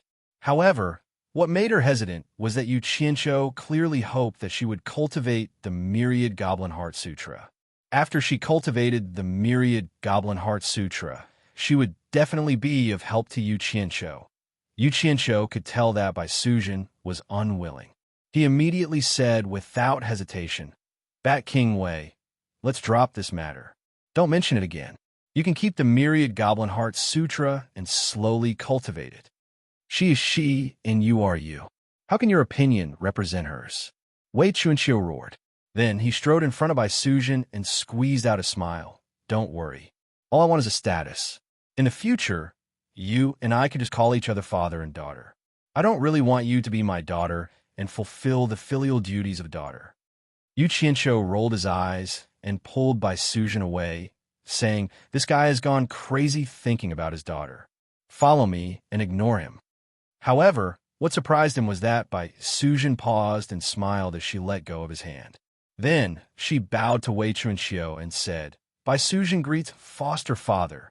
Silence. The room was instantly so silent that one could hear a pin drop. Yu Qianqiu stared at Bai Sujin in bewilderment. After a moment of shock, Wei Chunqiu's body suddenly trembled violently. He burst into wild laughter, tears streaming down his face. After a long while, he finally stopped laughing. He took a step forward and placed his hands on Bai Sujin's shoulders. His eyes were red as he panted heavily. "My good daughter, my good daughter, don't worry. From today onwards, I will let you become the entire demon race. No, I will let you become the #1 expert in the 3 realms. From today onwards, no one will be able to hurt you. I promise that I will never let anyone hurt you again." As he spoke, he pulled Bai Sujin into his arms and wailed, "Xiao Yu, it's all father's fault. I shouldn't have left you and your mother behind. I promise you that I won't let anyone harm a single hair on your body in the future." Suddenly being hugged by a strange man like this, Bai Sujin was at a loss of what to do. Yu Qianqiu's expression was also twitching. He could tell that Wei Chunqiu was usually quite normal, but once he touched his dead daughter, he would immediately become insane. To put it bluntly, he was suffering from intermittent mental illness. It was the kind of mental illness that would immediately act up when he was stimulated. Damn it. I have eyes but fail to see. How'd I get mixed up with a mental patient? Yu Qianqiu took a step forward and pulled Wei Chunqiu with all his might. "Old bat, let go of me. Men and women should not touch each other. Don't pretend to be sick to take advantage of me." He secretly hit Wei Chunqiu a few times before he finally released the bear hug in pain.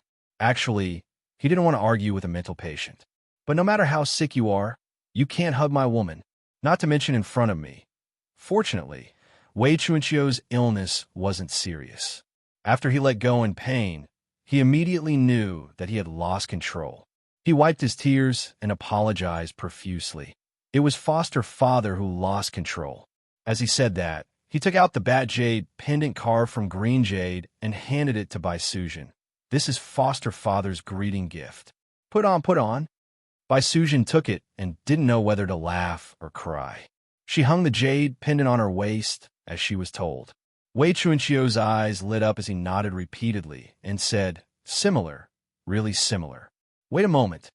After saying that, he quickly opened the door and disappeared outside the door. Bai Sujin and Yu Qianqiu looked at each other. They didn't know what Wei Chunqiu wanted them to wait for. In the end, he didn't come back after waiting for a while. Yu Qianqiu held Bai Sujin's hand and shook his head helplessly. "So this old man is sick. It's really hard on you." "It's nothing. Actually, he's quite pitiful." Bai Sujin smiled faintly. Just as the two of them were sighing, the door was suddenly slammed open with a bang. They saw Wei Chunqiu dragging the furious Bigming Luan with one hand and the frowning Yunpeng with the other.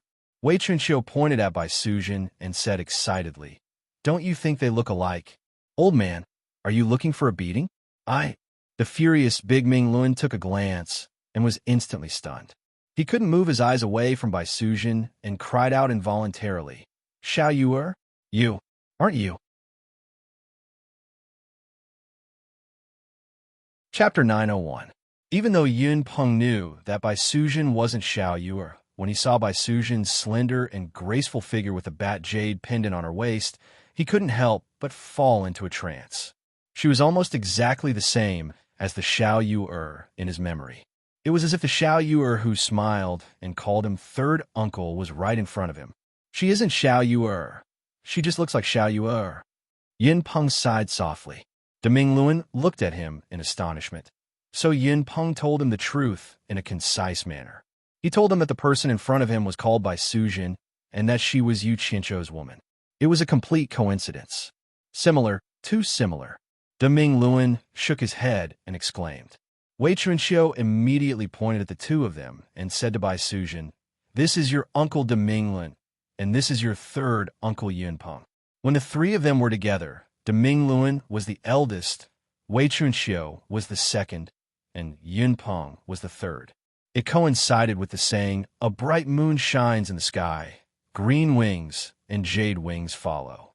Bai Sujin had heard of these two people's names from Yu Qianqiu. Since Yu Qianqiu had told her about them, it would not be too much for her to address them as a senior. She immediately bowed to the two of them, first uncle, third uncle Yin. Deming Luan and Yun Peng both inhaled a breath of cold air. They hadn't heard such a familiar form of address for many years. They nodded with some emotion. "Good, good, good."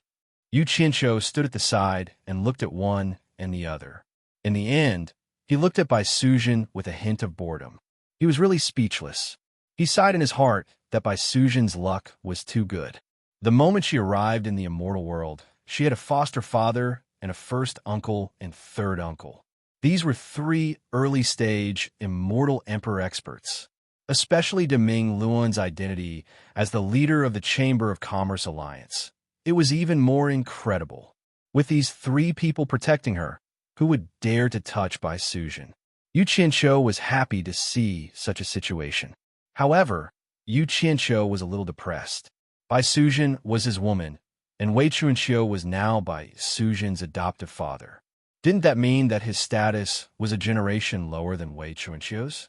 It seemed like it would be inconvenient for him to make a move on her in the future. The happiest person in the room was none other than Wei Chunqiu. She was grinning from ear to ear. Yu Qianqiu understood that this mental patient had found spiritual sustenance. He reckoned that he had entrusted his fatherly love, which he had nowhere to vent, to Bai Sujin. It really made one speechless. The lively atmosphere finally ended with the departure of the Great Bright Wheel and Yunpeng. However, Wei Chunqiu was still looking at Bai Sujin with a smile. The more she looked at her, the more she liked her. Actually, Bai Sujin's appearance and gentle and amiable temperament easily gave people a sense of closeness. This temperament was a reaction from the inside out. It was filled with a tranquility that stood aloof from worldly affairs. It cannot be faked. At the side, Yu Qianqiu could not stand it anymore. He coughed and said, "Bat King Wei, stop smiling foolishly. It's time to get to the point." "Hmm? Oh." After Wei Chunqiu reacted, her smile disappeared and was replaced with a dignified expression. She slowly said to Bai Sujin, "The ancestor of all demons, Tai Shu, wrote the 10,000 Demons Heart Sutra. In the opening chapter, there is a saying that demons also have a Tao. Those who walk the Tao are different from the human Tao. Those who walk the ghost Tao are different from the ghost Tao. Those who walk the devil Tao are different from the devil Tao. Those who cultivate the immortal body, cultivate the myriad transformations technique, and obtain the unfathomable techniques are called the devil Tao." "What's that?" Yu Qianqiu was confused. He stretched his head over and asked, "There are humans, ghosts, and devils. How can one cultivate such complicated things?" "It's none of your business. Why are you interrupting?" Why are you still here?" Wei Chunqiu glared at him and said, "This is the devil Tao. It's not something you can peek at. Scram." I don't want to learn it. I promise I won't interrupt anymore. I'll just listen from the side." Yu Qianqiu smiled apologetically. "Are you going to scram or not?" Wei Chunqiu said with a ferocious expression. Fine. Take your time to teach me. I'll scram. Yu Qianqiu nodded and bowed as he retreated. He was purely curious. Actually, he had no intention of secretly learning it. Moreover, this devil Tao was not something he could cultivate. Moreover, it was Bai Sujin who was learning it. In order not to affect Bai Sujin, he could only obediently scram. When Bai Sujin saw his behavior, she could not help but cover her mouth and chuckle. As a result, Yu Qianqiu rolled his eyes at her as she walked out of the door. After the door was closed, Wei Chunqiu was still worried. He consecutively set up a few soundproof enchantments in the room. Then he walked back and said, "Although I have studied this 1,000 Devil Heart Sutra for a long time, I have never cultivated it due to other reasons. However, after 10,000 years of study, I have already memorized the steps of cultivation. It should be able to answer some of your doubts. So, I can only impart it to you. As for the cultivation, you still have to rely on yourself. We'll do it step by step. Let's start from the first scroll. Sit down and listen to me slowly." Wei Chunqiu waved his sleeves. The rattan chairs in the living room moved to the side of the wall. The two of them sat cross-legged. When both of them had calmed down, Wei Chunqiu began to slowly explain the 1,000 Devil Heart Sutra. Yu Qianqiu, who was standing outside the door, looked around for a while. He could not help but look inside through the crack in the door. He really wanted to see what was so special about this grimoire that was left behind by an expert who could be mentioned in the same breath as the devil god. Unfortunately, the two of them sat cross-legged on the floor and listened for a long time. However, they could not hear a single sound. They could not help but fling their sleeves and leave resentfully. The cultivation world and the human world had already calmed down. Due to the strong restrictions of the lords of the various countries all withdrew their disciples and strictly ordered them not to go out and cause trouble. They could only concentrate on cultivating in their sections. In the Chinese cultivation world, the Green Sect and the Hong Sect, the two big sects, passed down Yu Qianqiu's decree and forcefully interfered. This also forced everyone to stop fighting with the various countries. At this point, the whole cultivation world and the human world had entered an unprecedented peace. Due to the absence of the cultivation world's interference, China's new aristocratic Shi dynasty also began to fearlessly rectify the people's lives. China, which had been plunged into the flames of war, entered a state of recuperation. Corvée labor was reduced, taxes were reduced, and the people happily welcomed the new dynasty. Deep in the wilderness of China, on the main peak of the undulating mountain range, there was a majestic building complex. This was the #1 sect of the Devil Tao, the 10,000 Demons. In the old forest behind the majestic building, there was a lonely house built against the mountain. This was the place where the previous leader of the 10,000 Demons, Yan Wuchen, cultivated. A gust of autumn wind blew, and the yellow leaves on the treetops fluttered into the courtyard. A young disciple of the 10,000 Demons, who had been in charge of serving the previous leader, was sweeping the fallen leaves in the courtyard with a large broom. The sound of the sweeping echoed in the quiet courtyard. Yan Wuchen, who was dressed in black, stood on the steps of the house. His white hair danced slightly in the autumn wind. He stood quietly on the steps and stared at the young disciple who was sweeping the floor without blinking. Yin Wuchen sighed softly, either because he suddenly thought of something or because he had a feeling in his heart. At this moment, a figure landed outside the courtyard. Qiu Weiyuan strode in. When he passed by the young disciple, he suddenly stopped and said, "Shouchen, I haven't seen you for a long time. Where have you been?" The young disciple stopped and bowed. "Uncle Master, you must be joking. I've been serving the Grand Master here. Where else could I go? Maybe I didn't see you every time you came." He was the disciple of the current leader of the 10,000 demons, Bu Yinshao. He was sent here by his master to serve the Grand Master. Hearing this, Qiu Weiyuan didn't mind. He nodded and walked straight to Yin Wuchen, who was on the steps of the main house. When he reached the bottom of the steps, he bowed and said, "Master, I'm ashamed. I've sent many people to the various countries to ask around, but I couldn't find any news about eldest senior brother and the others. I don't even know where they are hiding." Now that the cultivation world of the various countries was at peace with each other, there was no longer any hostility between them. This gave Qiu Weiyuan the opportunity to send people to find out about Yin Bugui and his sons. If it was in the past, the Chinese cultivation world wouldn't have dared to walk around the various countries. Sigh. Yin Wuchen sighed softly and said, "I appreciate your kindness, but they only have themselves to blame. Whether they live or die, let them be. You don't have to worry about them anymore." "How can I do that?" Qiu Wen said respectfully.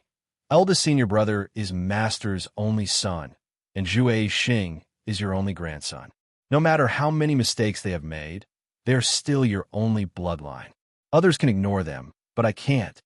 With a wave of his hand, a black crescent moon that was 1 meter long and nearly 2 meters wide appeared in front of him. The black crescent moon was cold and frightening, but its sharp blade shone with a cold blue light mixed with red shadows. Its surface was engraved with all kinds of strange patterns. This was a treasure that Yin Wuchen had unintentionally picked up all those years ago. Although its origins were unknown, it was incomparably sharp, and had helped Yin Wuchen gain a fearsome reputation back then. He had treated it as a top-notch magical treasure, and Yin Wuchen had named it the Black Moon Pagoda. Qiu Weiyuan continued, "This Black Moon Pagoda is Master's personal treasure. Master once said that you want the Yin family to pass it down from generation to generation. I've always remembered these words." Just as the Black Moon Pagoda appeared, the sweeping sounds in the courtyard stopped for a moment. Shouchen's eyes shone with a strange light as he stared at the floating Black Moon Pagoda. Then he lowered his head and continued sweeping. However, his actions were all seen by Yin Wuchen, who was constantly paying attention to him. Yin Wuchen furrowed his brows and glared at Qiu Wuhui angrily. "Since I've already passed it to you, then I have my reasons for passing it to you. Don't waste your breath here. Put away and scram. Without my summons, you are not allowed to come here again." Qiu Weiyuan was stunned. It had been a long time since Master lost his temper with him. He didn't know what was wrong with him today. He wanted to say something, but seeing that Master was really angry, he cupped his hands and said, "Yes." Then he put away the Black Moon Pagoda, turned around respectfully, and left obediently. Chapter 902. As soon as Qiu Weiyuan left the courtyard, the sound of sweeping stopped. Shouchen walked towards the door with the broom in his hand. Yin Wuchen, who was standing on the stairs, narrowed his eyes and shouted, "Stop! What do you want?" The handsome Shouchen slowly turned around and looked at Yin Wuchen. He said respectfully, "I just want to go out for a walk. You are not allowed to leave this courtyard without my permission." Yin Wuchen said sternly. Shouchen was startled, but he nodded and said, "Yes." He walked to the big tree beside the door and leaned the broom against the tree. Then he walked towards the main hall without a word. He walked up the stairs and bowed to Yin Wuchen when he passed him. Then he walked into the house. When he reappeared, he was already walking out from the back door of the main hall. He slowly walked into a cave in the mountain wall of the backyard. After passing through a dark cave passage, the front suddenly opened up. There was a spacious space in the belly of the mountain.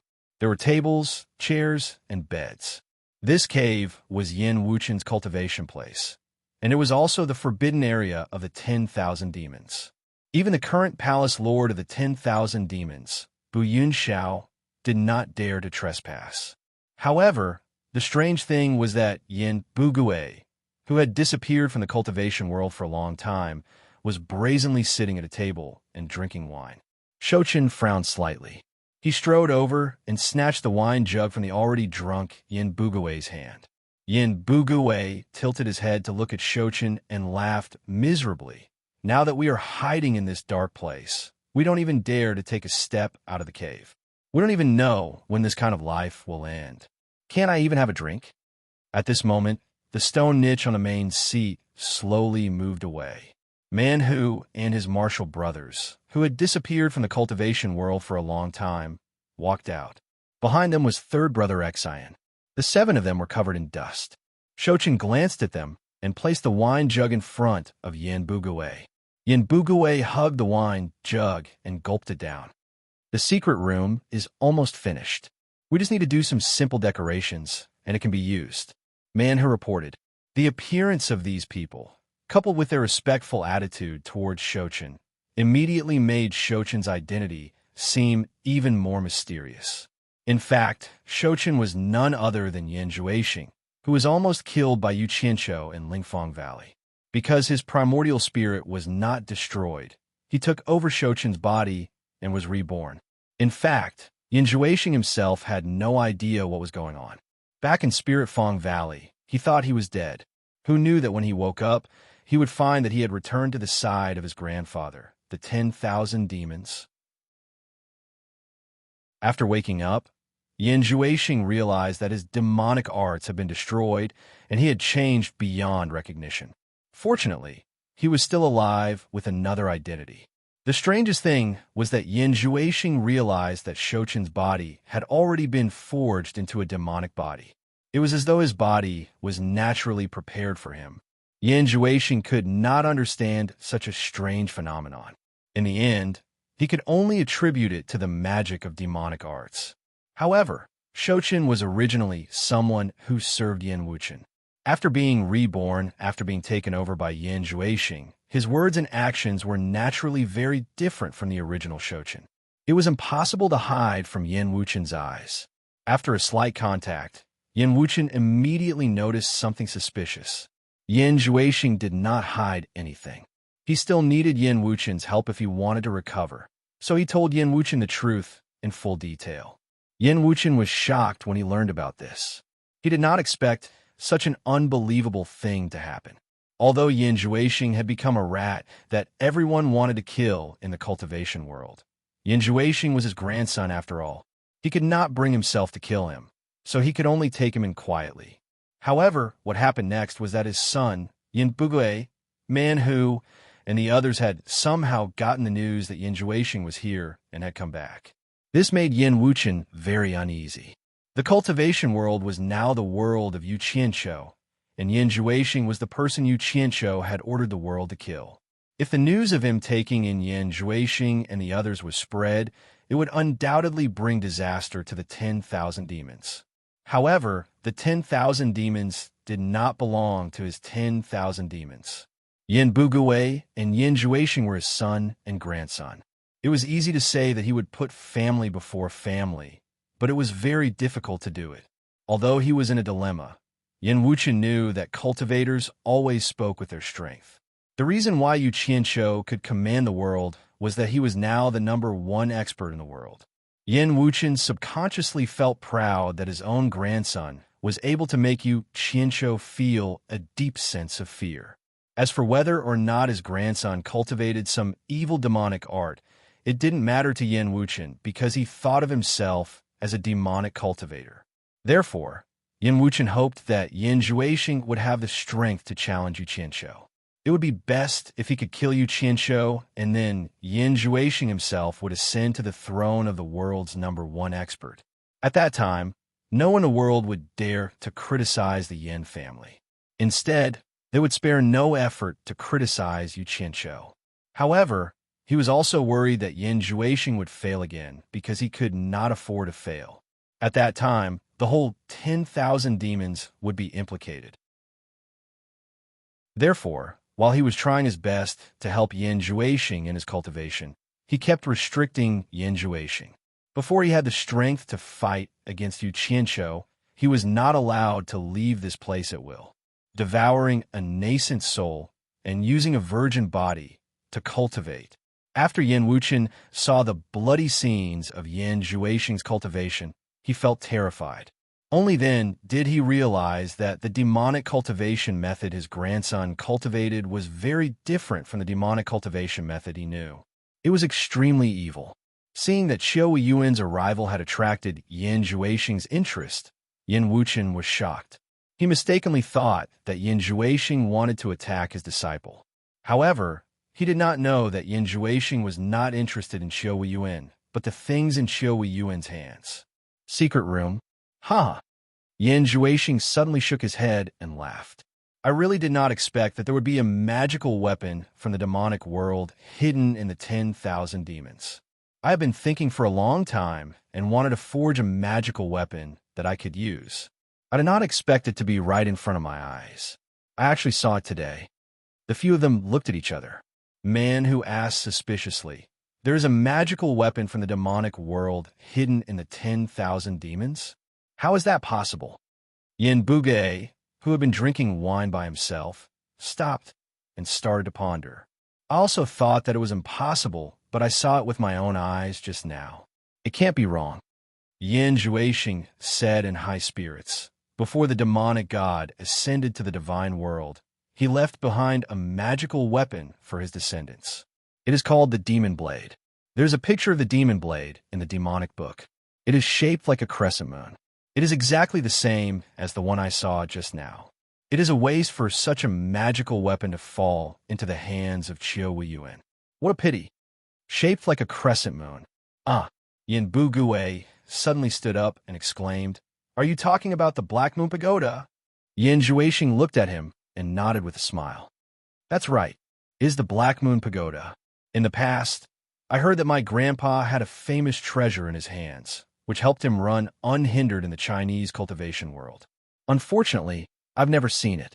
I didn't expect it to be a magic weapon left by the devil god, the Devil Blade. To others, the Demon Blade is just a sharp magical weapon. But to me, it can only be used with the corresponding demonic technique to truly display the monstrous power of the Demon Blade. If we knew that the Black Moon Pagoda was the Demon Blade, we would not have ended up like this. The outcome of the battle at Lingfang Valley is still uncertain. Man was pleasantly surprised.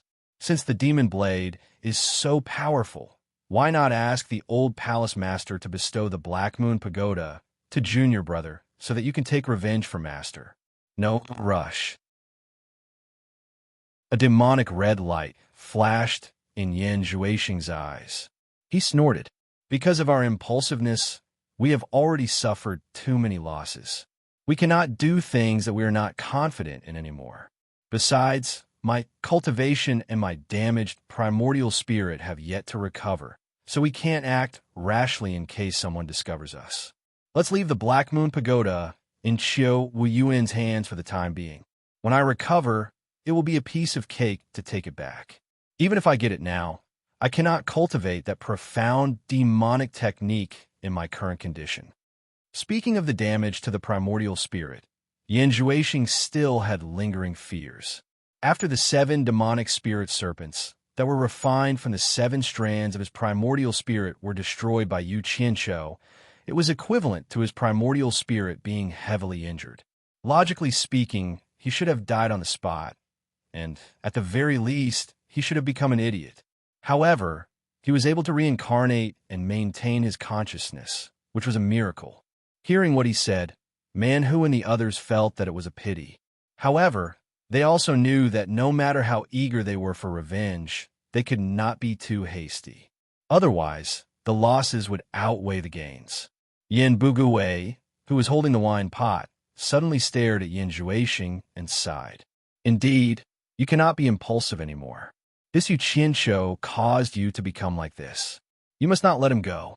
Sigh. If your mother sees your current appearance, she will definitely hate me to death.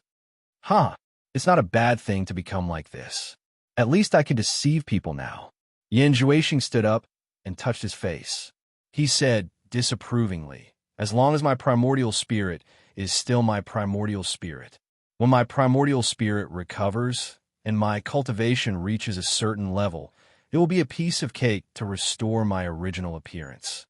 As soon as he said that, the few of them looked at each other in confusion. Yan Zhuixing immediately laughed and explained, in the demonic book, there is a great technique of reincarnation. As long as the primordial spirit is not destroyed, one can occupy another's body and be reborn. Although I have not cultivated it yet, I believe that my rebirth this time has something to do with this great technique in the demonic book.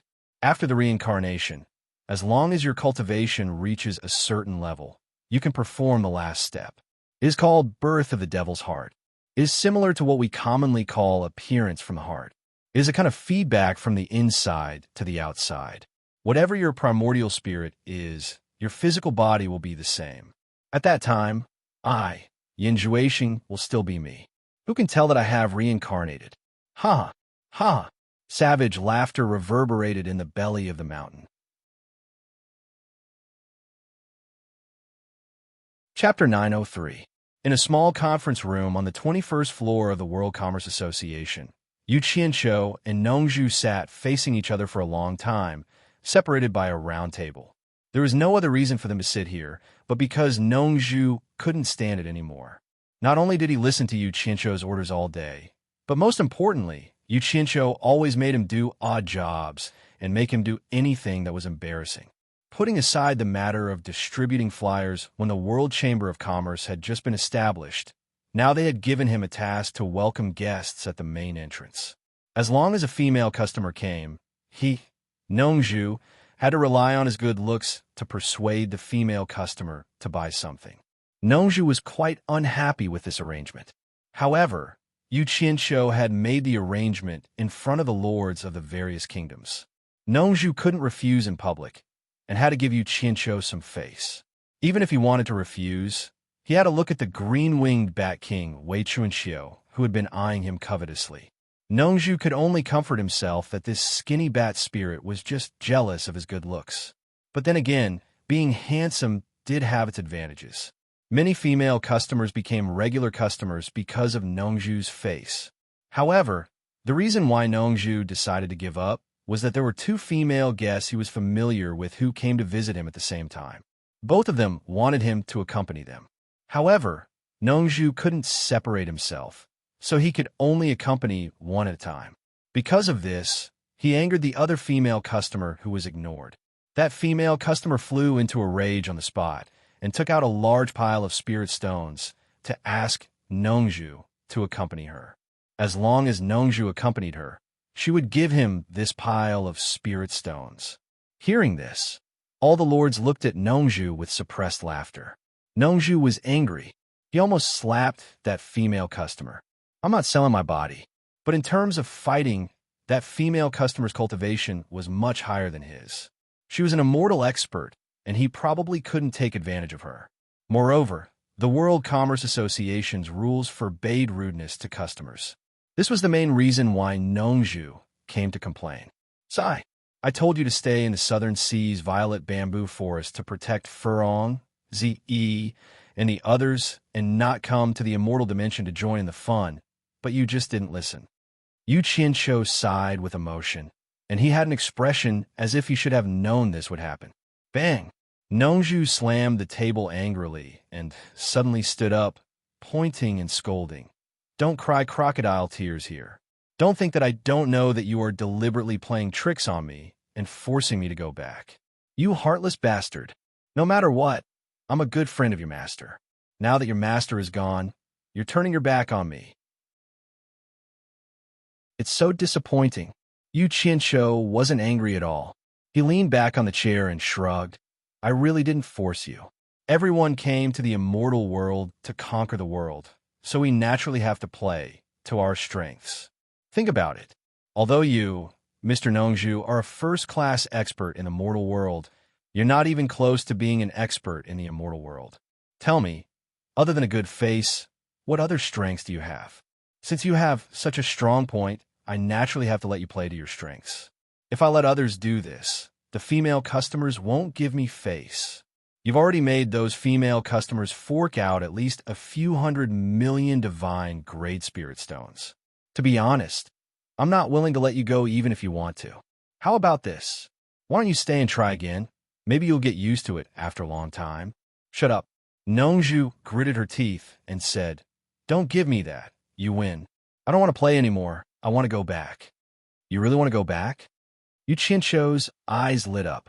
He stood up and walked to Nongju's side, asking solemnly, "Think about it carefully. I don't want to force you. Do you want to go back or stay?"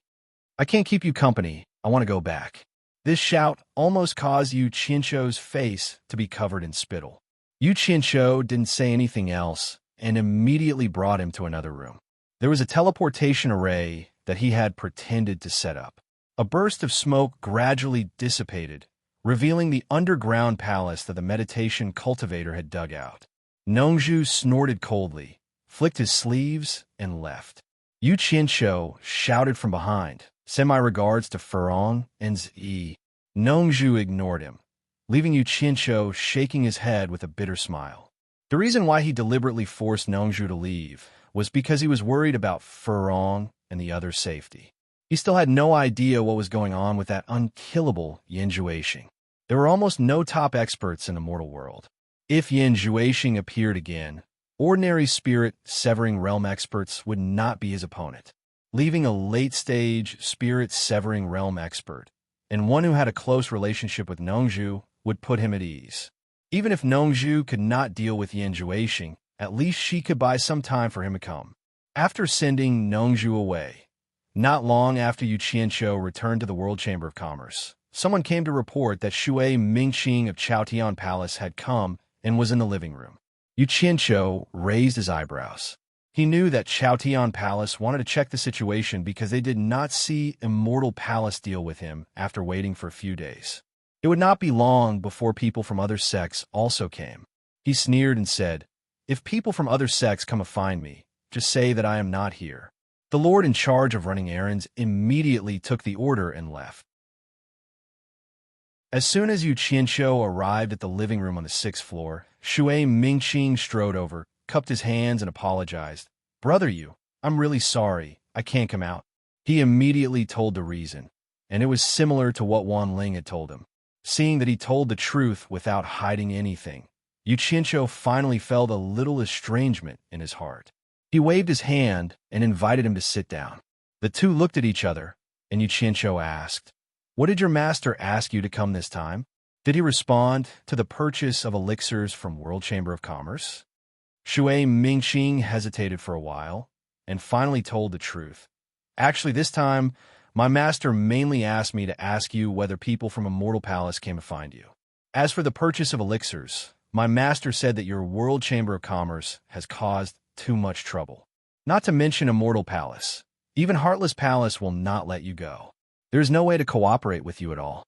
In a short term, Chaotian Palace will not consider cooperating with you." He said that if you ask about this, don't say anything definite.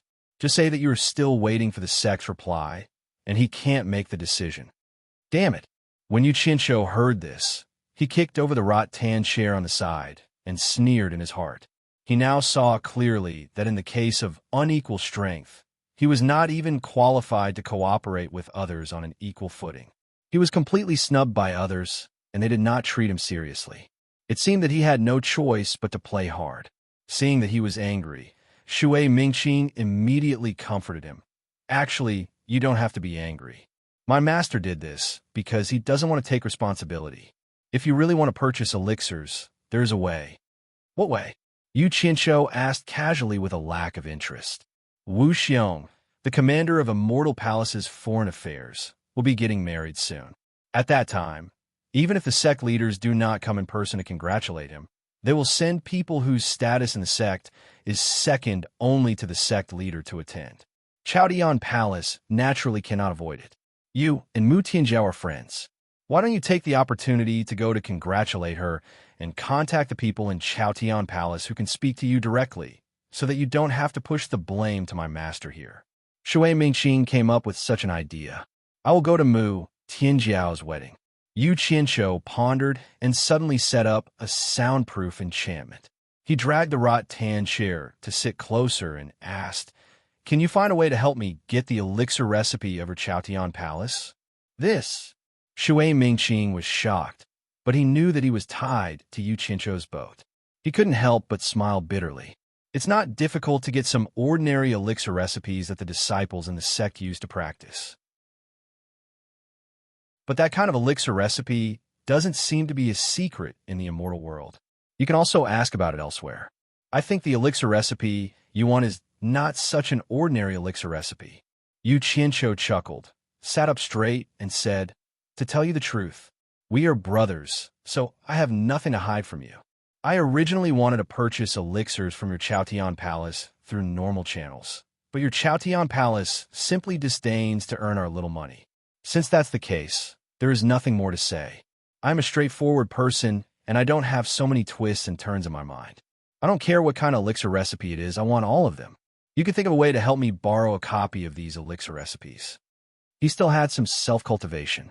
Although, to put it bluntly, he still used the word borrow in a roundabout way, so that it wouldn't sound too bad to say steal.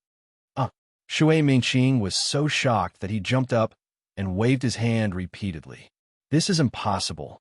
I haven't even broken through to the immortal realm, and I don't even have the qualification to enter the scripture-seeking pavilion.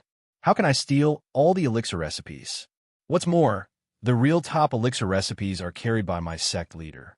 I can't even get close to him, so how can I steal things from him?" "Oh, no hurry, don't worry.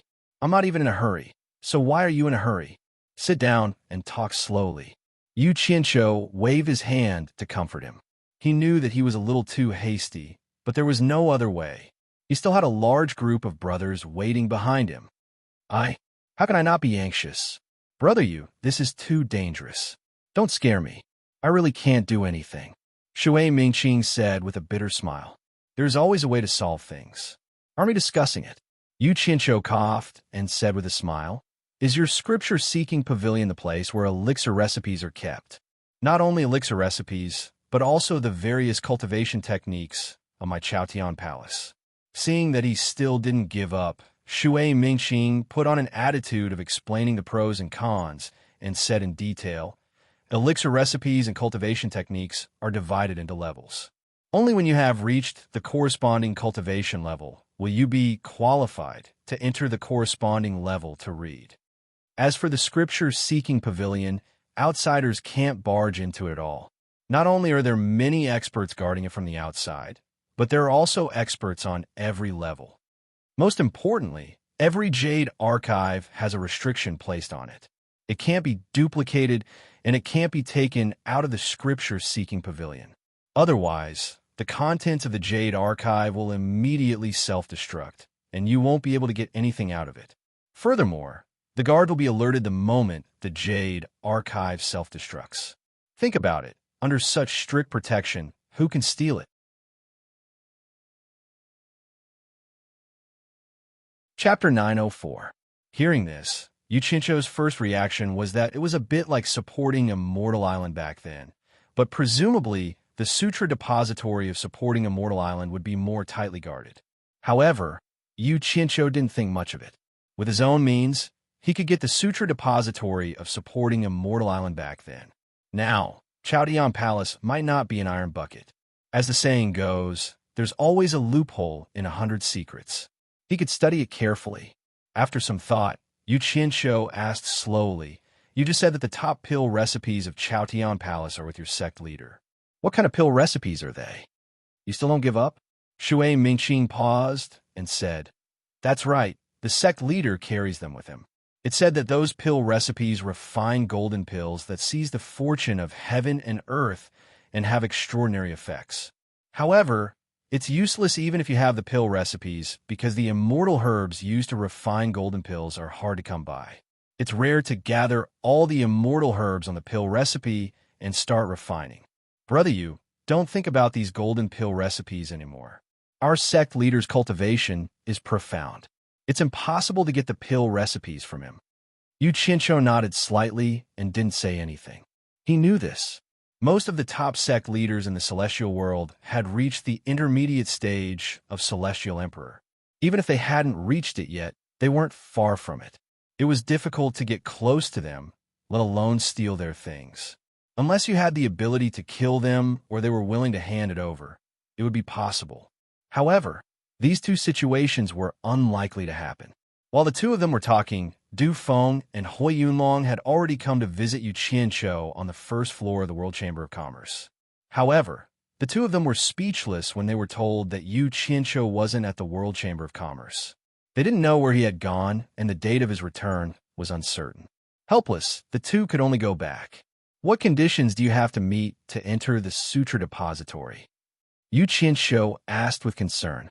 Shui Mingqing's scalp went numb from his questions, and with a bitter expression, he said, I really can't go and unless my cultivation breaks through the soul formation stage and reaches the immortal realm. But even then, the pill recipes I can come into contact with are only ordinary pill recipes. Yu Qianqiu replied with an "oh" and asked again, is the geography of the sutra-seeking pavilion very complicated? I don't know, I haven't seen it with my own eyes. Shui Mingqing asked weakly. Brother you won't really let me go in and steal it, right? Even if you beat me to death, I won't be able to get in. Hee hee. If you can't get it, then forget it. How can I force you? By the way, when are you going back to Chaotian Palace? Yu Qianqiu asked with a smile. Hearing this, Shui Mingqing immediately heaved a sigh of relief and said with a smile, I guess I'll have to wait a few more days. If the Immortal Palace really doesn't pursue this matter, I'm going back. I see. Yu Qianqiu nodded in understanding. Then he reached into his signature storage bag and searched for a while. He grimaced in pain and frowned. He took out a golden Buddha the size of a palm and handed it to Shui Mingqing. This is for you. Shui Mingqing hugged the golden Buddha and rubbed it for a while. He found that it was just an ordinary golden sculpture. Except for the strange shape, there was nothing special about it. He asked suspiciously, Bald, what kind of shape is this? Why did brother you give me this? Yu Qianqiu laughed and said, after you bring this back, put it in your living room. It can help you turn bad luck into good luck and ward off evil spirits. Just take it as a gift from me. Shui Mingqing was stunned. He couldn't help but hold the golden Buddha and carefully search it again. In the end, he still couldn't find anything special about it. He asked doubtfully, does this thing really have such a magical effect?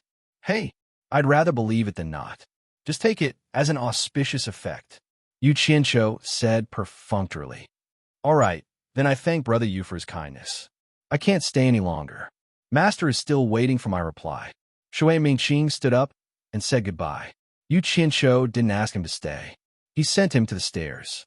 Looking at Shui Mingqing, who was going downstairs, he didn't forget to wave his hand and said, Brother Shui, don't forget to put that thing in your living room. You must remember, it can ward off evil spirits and ward off disasters. Shui Mingqing raised his head and looked at him affectionately. He was so touched that he couldn't speak. He just pursed his lips and cupped his hands at Yu Qianqiu, then resolutely went downstairs. After watching Shui Mingqing disappear downstairs, Yu Qianqiu pulled out his right hand from behind his back. A trace of pain flashed across his face.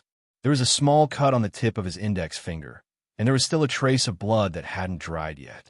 Then, he sucked on it and muttered as he walked back, what an idiot. Wouldn't it be over if he just wrapped a small silver ball in it? He wasn't scolding anyone but himself. This was because the golden Buddha statue he gave to Shui Mingqing contained a drop of his blood essence. After Shui Mingqing left the World Commerce Association, he didn't return to the Skyward Palace branch. Instead, he went directly to the Wan Gutong branch. In the side hall, someone let him in. Not only was his master there, but Du Kairen, Huo Lianqing, and the others were also present. Du Feng and Hui Yunlong, who were previously rejected at the World Commerce Association, were also present. Wan Ling was a girl, so she was quiet at this moment. She stood alone at the side. She didn't stand with the old or the young. She just quietly listened to their discussion. Wang Gei glanced at her from time to time. He didn't participate in the conversation with Du Kairin and the others. When they saw Shui Mingqing come in, they all looked over. Master Yi impatiently asked, Mingqing, did you see Yu Qianshou? Shui Mingqing was stunned. He didn't know why his master would ask this. Wasn't he going to see Yu Qianshou? Of course he saw him. He didn't know that not long after he was sent by Master Yi, Du Kairin and Huolianqing also sent their sons to find out what was going on. Who knew that they would be rejected by Yu Qianshou? Shui Mingqing bowed and said, I saw him. The two of us just chatted for a while. After hearing this, Master Yi looked at the others with a proud expression. His disciple was indeed well-connected. He was better than most people when it came to interpersonal relationships. At the very least, he was better than Du Kairin and Huolianqing's sons. Their sons were also friends with Yu Qianshou, but they didn't even see him. Du Kairin and Huolianqing looked at each other and couldn't help but let out a cold snort. Du Kairin sneered and said, It seems that Yu Qianshou was rejected by us last time, so he immediately returned the favor. He's quite bold. He really thinks he's someone. Shui Mingqing was puzzled, but he couldn't say anything. Du Feng's expression was a bit awkward. Yu Qianshou made him lose face, which made his father angry. Hui Yunlong felt the same. The two cousins looked at each other and didn't say anything. On the contrary, Wang Yi laughed and said, He's quite bold, otherwise he wouldn't have provoked the Heartless Palace. There was a hint of mockery in his words, as if he wasn't afraid of the Heartless Palace. So why would he be afraid of the Spirit Cultivation Sect? Master Yi also laughed and waved his hand. Then he asked Shui Mingqing, What did Yu Qianshou say? Did the people from the Immortal Palace not cause trouble for him? Shui Mingqing replied, This disciple asked him about this matter, and he said that there was nothing going on. This disciple was thinking too much and worried about nothing. Master Yi frowned and said, This is strange. Normally, it is impossible for the Immortal Palace to not do anything about this matter. It seems that this Yu Qianshou is quite capable. He can even resolve this matter. No matter how capable he is, he can't do anything to the Immortal Palace. Du Kairin snorted and said, A bright moon shines in the sky, accompanied by green and jade wings. Brother Yi, don't forget that the Great Bright has a close relationship with Wei Chunxiu and Yun Peng. If I'm not wrong, the reason why Yu Qianshou could safely pass this time is probably because the Great Bright helped him out of respect for Wei Chunxiu and Yun Peng.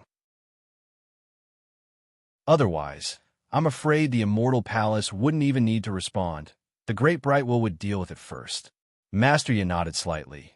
Then he shook his head and said, The Immortal Emperor is very afraid of the Myriad Swords Demon Monarch. So how can the Great Bright help in this matter? I reckon that without the Immortal Emperor's approval, the Great Bright wouldn't dare to make a decision. The moment these words came out, everyone was even more confused, but they couldn't figure out the reason no matter how they thought about it. Only Wan Ling, who was at the side, had a faint smile on her face.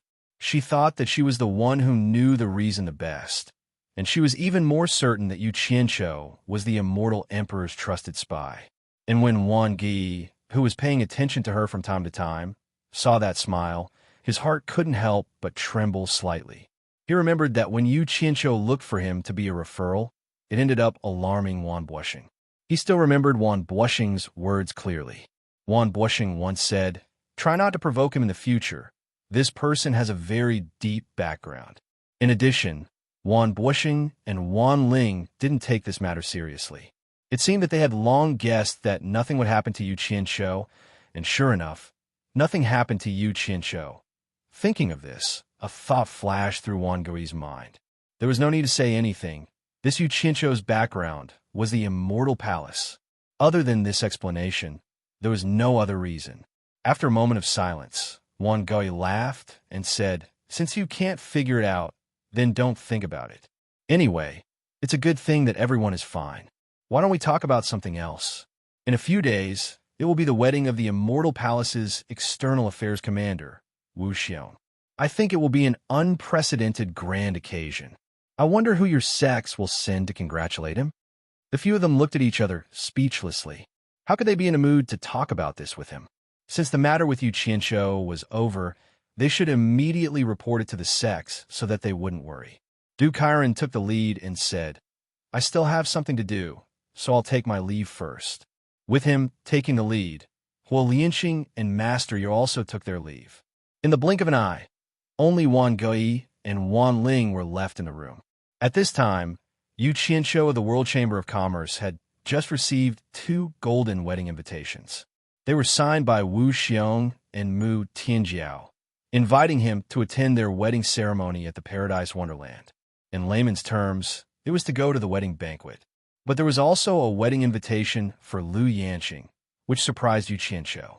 He didn't expect that 2 women would have feelings for each other after fooling around in a room for a night.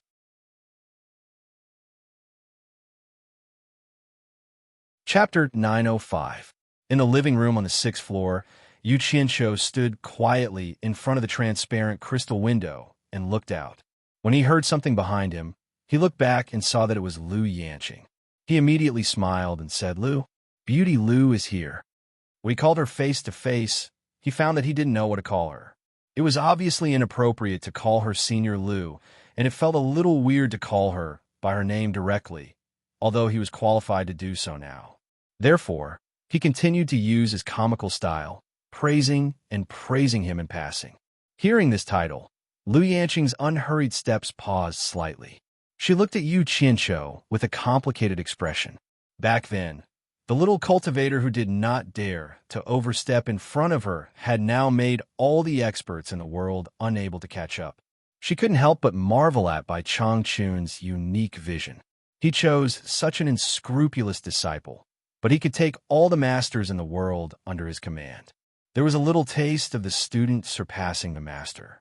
The torture envoy of the demon region continued the legend of invincibility in the world. She just paused for a moment, then walked up to him and asked with a trace of doubt, What can I do for you? Yu Qianqiu's hand behind his back shone. He took out one of the 2 golden invitations and handed it to her, saying, This is the wedding invitation from Mu Tianjiao. Looking at the pair of slender white fingers that took the invitation, he couldn't help but sigh slightly in his heart. She deserved to be the most beautiful woman in the world. After Lu Yanqing opened it and read it quietly, she looked a little stunned. Obviously, she didn't expect that she would send an invitation to herself after just one night with Mu Tianjiao. She looked up at the other invitation in Yu Qianqiu's hand and asked lightly, Can I go? Yu Qianqiu waved the invitation in his hand and said with a smile, This is an invitation from Wu Xiong Lianming, the commander of foreign affairs in the Immortal Palace. Do I dare to stop you? Go with me tomorrow. Lu Yanqing gently bit her lips and nodded. Then she looked at Yu Qianqiu and asked, I haven't seen Nongzhu for a long time. Has he returned to the human world? He was the one who wanted to go back. He couldn't let go of Z. Yu Qianqiu said casually. He naturally wouldn't say that he was the one who forced him to go back. If there's nothing else, I'll go back. Lu Yanqing said with a bitter smile. Wait, Yu Qianqiu called out to her. Lu Yanqing stopped and looked at him. He scratched his head in distress and said, We can't go empty-handed to drink other people's wedding wine. He had to bring some congratulatory gifts. But now his identity is different. If the gift is too small, he won't be able to accept it. If the gift is too big, he doesn't care about that. But no matter what, he has to express his sincerity. You're also a woman. What gift do you think is good? I'll make it clear first. It's best if you can choose a gift that suits her heart. After all, her identity is different now. Maybe in the future, we will need her help. Lu Yanqing was stunned. She didn't seem to be used to his straightforward profiteering. After pondering for a while, she frowned and said, I didn't expect her to really invite me. She said it that night, and I thought she said it casually. I remember she said that she hoped I could play a song you made as a gift for her. Do you agree? The corner of Yu Qianqiu's mouth twitched. He said awkwardly, Do as you wish. Then what should I give her? Lu Yanqing's eyes lit up. She bit her lips and said, I think she likes the song you made. Why don't you make another one and give it to her as a gift? I think she will be very happy. Ugh. Yu Qianqiu waved his hands in fear and said, Forget it. It's too disgusting. No matter what, I am still the dignified sect leader of the world commerce. If I do such a thing in front of everyone's eyes, I will be suspected of flattery. In the future, I will be criticized by others.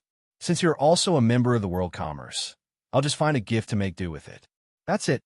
Hearing him say this, Liu Yanqing was a little disappointed. She could no longer hear his new song, but she knew that she did not have the qualifications to control him. She nodded and said, "If there's nothing else, I'll go back first."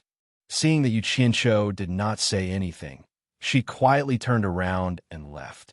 After she left, Yu Qianqiu immediately frowned and walked upstairs with a heavy heart.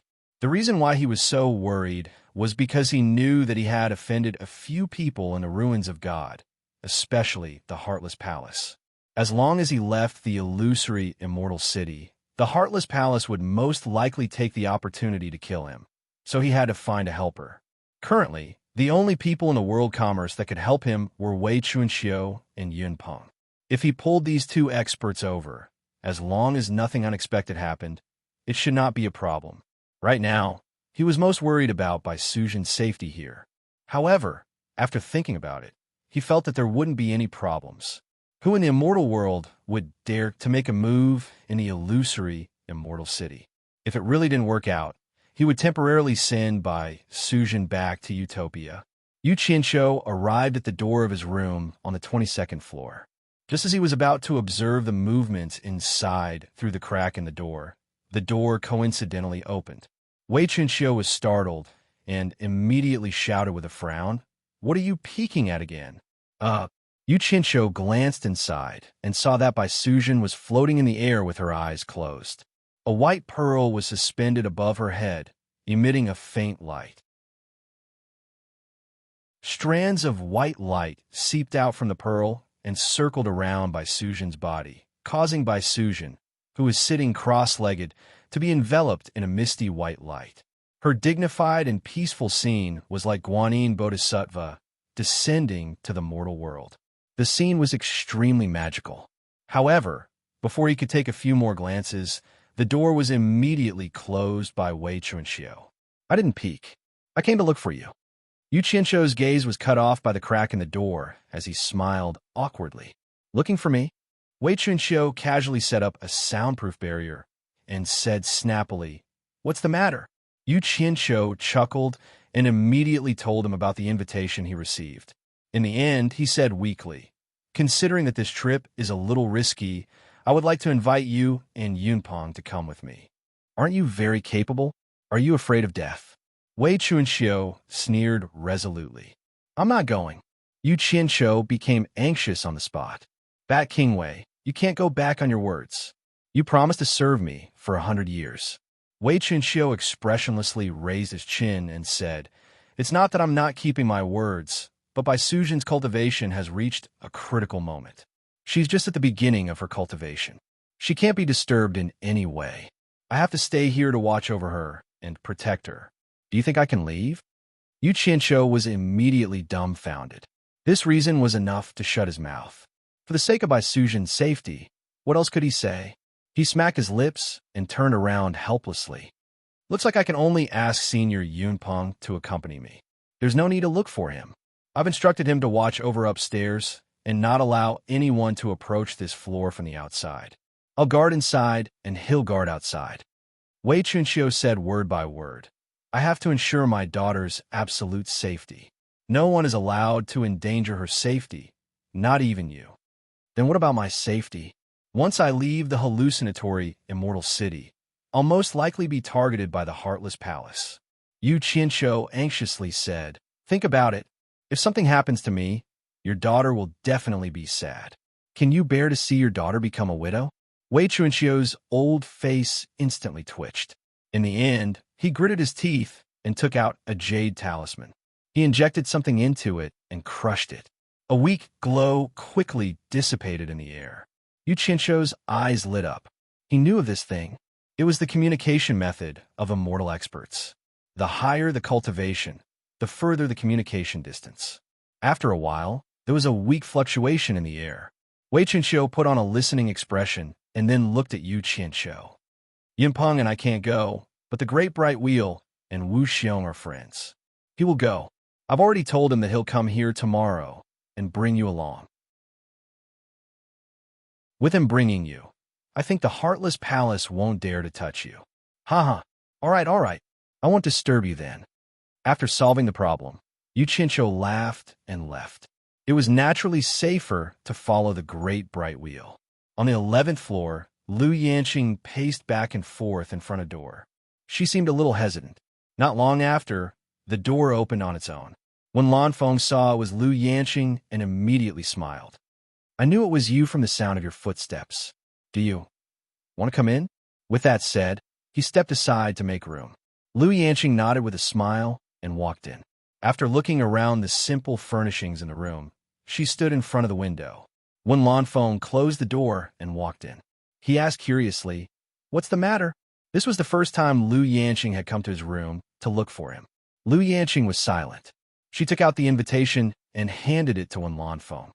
"I'll go with you, Qincho, tomorrow. I'm afraid you won't be able to see me and worry, so I'm telling you in advance." Wen Lanfeng held the invitation and looked at it for a while. Then he handed it back to her and sighed. "I heard that the Paradise of Immortals is where the Immortal Palace is located. There are many experts there. It's a place I can't do anything about." "What?" Lu Yanqing, who was holding the invitation, didn't understand what it meant. When Lanfeng turned to face the window and smiled bitterly. "In fact, it's not just the Paradise of Immortals.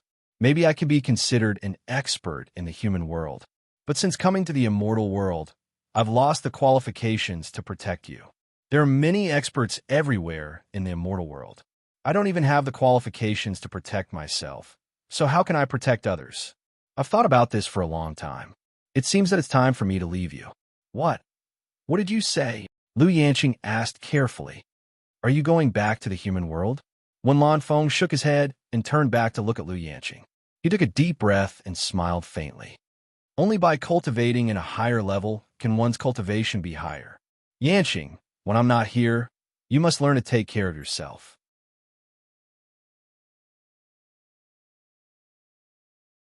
Chapter 906. You really want to leave us, and cultivate alone in the immortal realm? Lu Yanqing asked helplessly. This was the first time when Lanfeng had told her that he wanted to leave her. When Lanfeng's eyes were filled with tenderness and reluctance to part, but she still nodded her head. Lu Yanqing said anxiously, "With your current cultivation, it's too dangerous for you to go out alone in the immortal realm." When Lanfeng, don't be impulsive, think carefully. I don't want to leave you either, but I have to force myself to. I'm leaving today so that I can have the chance to stand in front of you again in the future. I'm useless now. I don't want you to look down on me. When Lanfeng's face was bitter. "Why would I look down on you? We've always been good friends." Lu Yanqing's eyes were filled with tears. "I beg you, don't take risks. If something happens to you, I'll lose my best friend. If something really happens, it's my fate. Death is all for naught." When Lanfeng's eyes suddenly became firm. "But Yanqing, do you know? I have to take back what I lost. I'm a man. I want to take back the dignity that belongs to me." When Lanfeng. "That's the courage that allows me to continue protecting you. If a man loses his courage, then he can no longer be considered an upright man. Do you know that I'm anxious and hesitant every day?" Crystal clear tears slid down Lu Yanqing's cheeks as she shook her head silently. When Lanfeng's pupils shrank, his heart felt like it was being cut by a knife. His outstretched hand paused, but he finally plucked up the courage to use 2 fingers to wipe away the tears on her face. "When we came here, we heard the story of Bai Changchun challenging the Emperor of the Underworld. That was a shocking feat that shocked the 3 realms. Although he lost, it was a glorious defeat." When Lanfeng withdrew his hand from her face and said with a sad smile, "We all know that Bai Changchun is very strong because he has always been strong. He is an unsurpassable monument in the human world, a legend in the human world. But no one thought that he would be so strong to such a terrifying extent that his legend continued to be written in the underworld. He fought the 4 netherworld generals alone and was not defeated. Finally, he brazenly challenged the netherworld emperor, who only exists in our imagination. He is too powerful." Lu Yanqing burst into tears, her shoulders trembling. She said, "What do you want to say?" When he was in the human world, people called him the #1 expert in the world, but do you still remember? People call me the second strongest after him. Wen Lanfeng took a deep breath and said, "He's too strong. I don't dare to hope to surpass him, but I want to follow in his footsteps and find myself. So I have to abandon all selfish and distracting thoughts and start to pursue my path to the pinnacle of cultivation. If I don't die, when we meet again in the future, I hope we can be fated to protect you again." As soon as he finished speaking, Wen Lanfeng strode out without looking back. Lu Yanqing cried out behind him, "Wen Lanfeng, no!" However, this time, Wen Lanfeng didn't even look back. With unprecedented courage, he disappeared outside the door. Lu Yanqing chased after him. In the living room on the 6th floor, Yu Qianqiu looked out the window with his hands behind his back. He said indifferently with an expressionless face, "Have you really made up your mind to leave the world commerce and go to the immortal world to cultivate alone?" Behind him, Wen Lanfeng and Lu Yanqing stood side by side.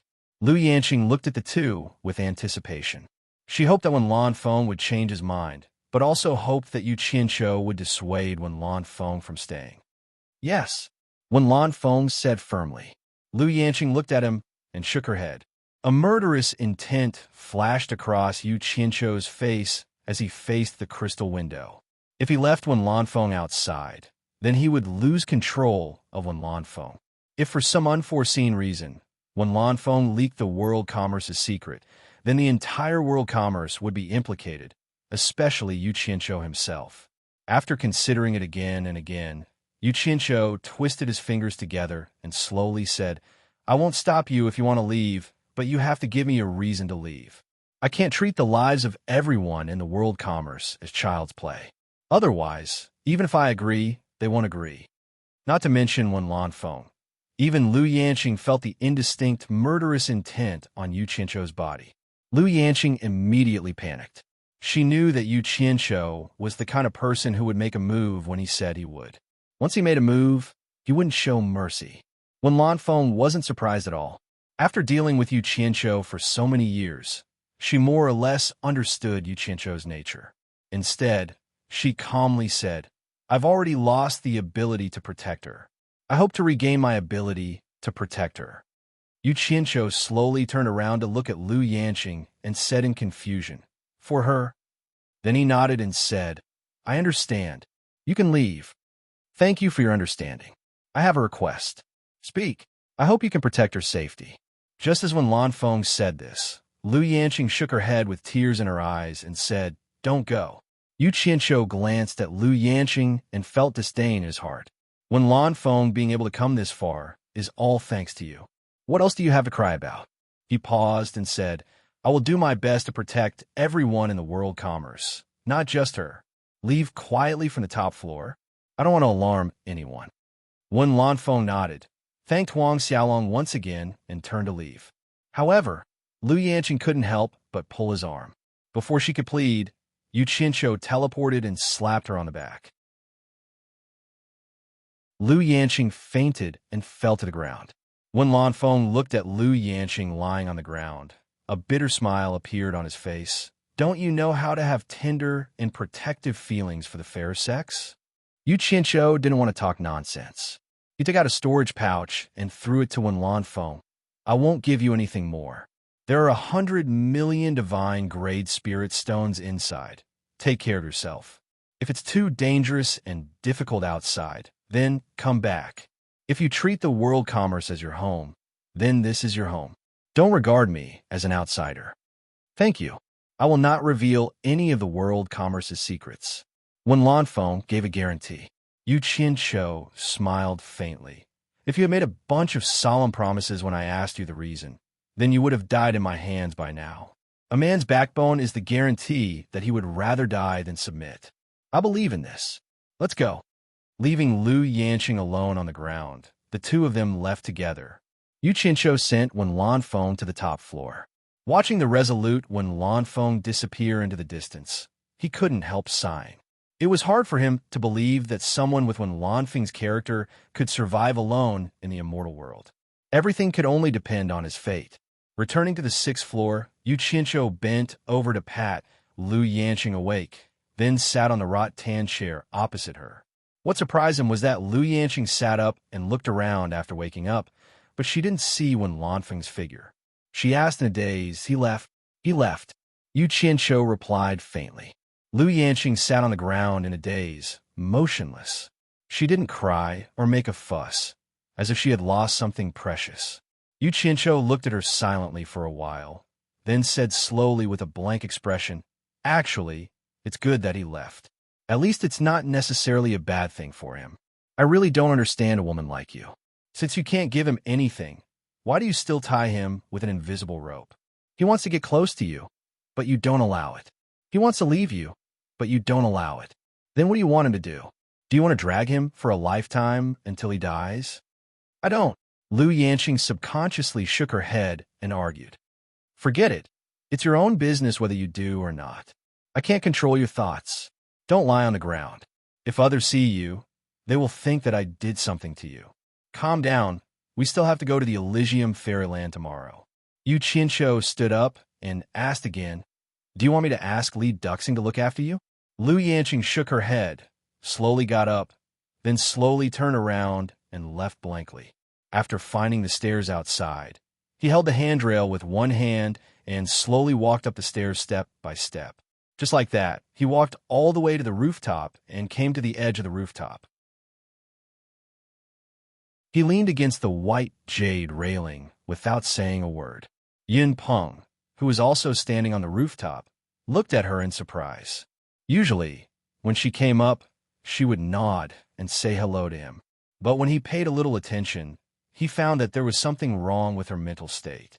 Just like that, she stood there in a daze until the sky turned dark, and from the starry sky until the sun rose and the sky brightened. The next morning, Yu Qianqiu came to the rooftop early to wait after giving some instructions to his subordinates.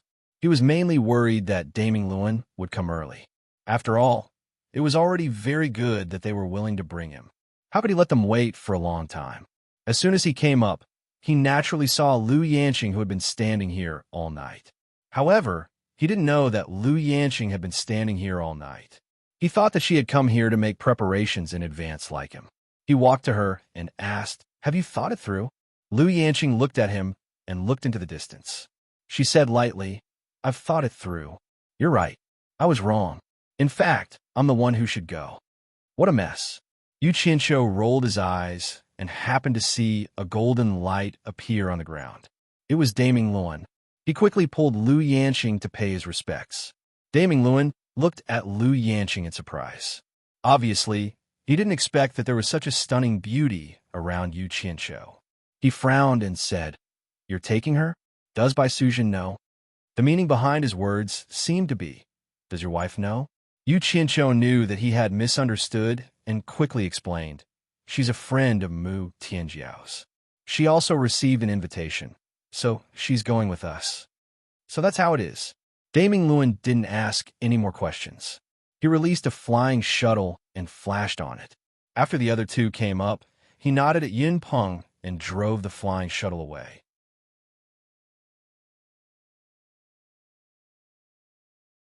Chapter 907.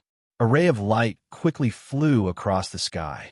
The great bright wheel drove the flying shuttle at a very fast speed, causing the depressed Lu Yanqing to look around in shock. This was the first time she had tried flying at such a fast speed. However, to Yu Qianqiu it was nothing. After all, he was someone who had seen it before. It was much slower than when he was sitting on Wei Chunqiu in Yunpeng. In the immortal world, the illusory immortal city and the paradise immortal realm were both in the sealed immortal prefecture of the 13 great immortal prefectures, so the distance was not very far. But even so, with the great bright wheel's speed, it still took them half a day. After half a day, a vast sea of clouds appeared in front of them. The sea of fog faintly emitted colorful rays of light.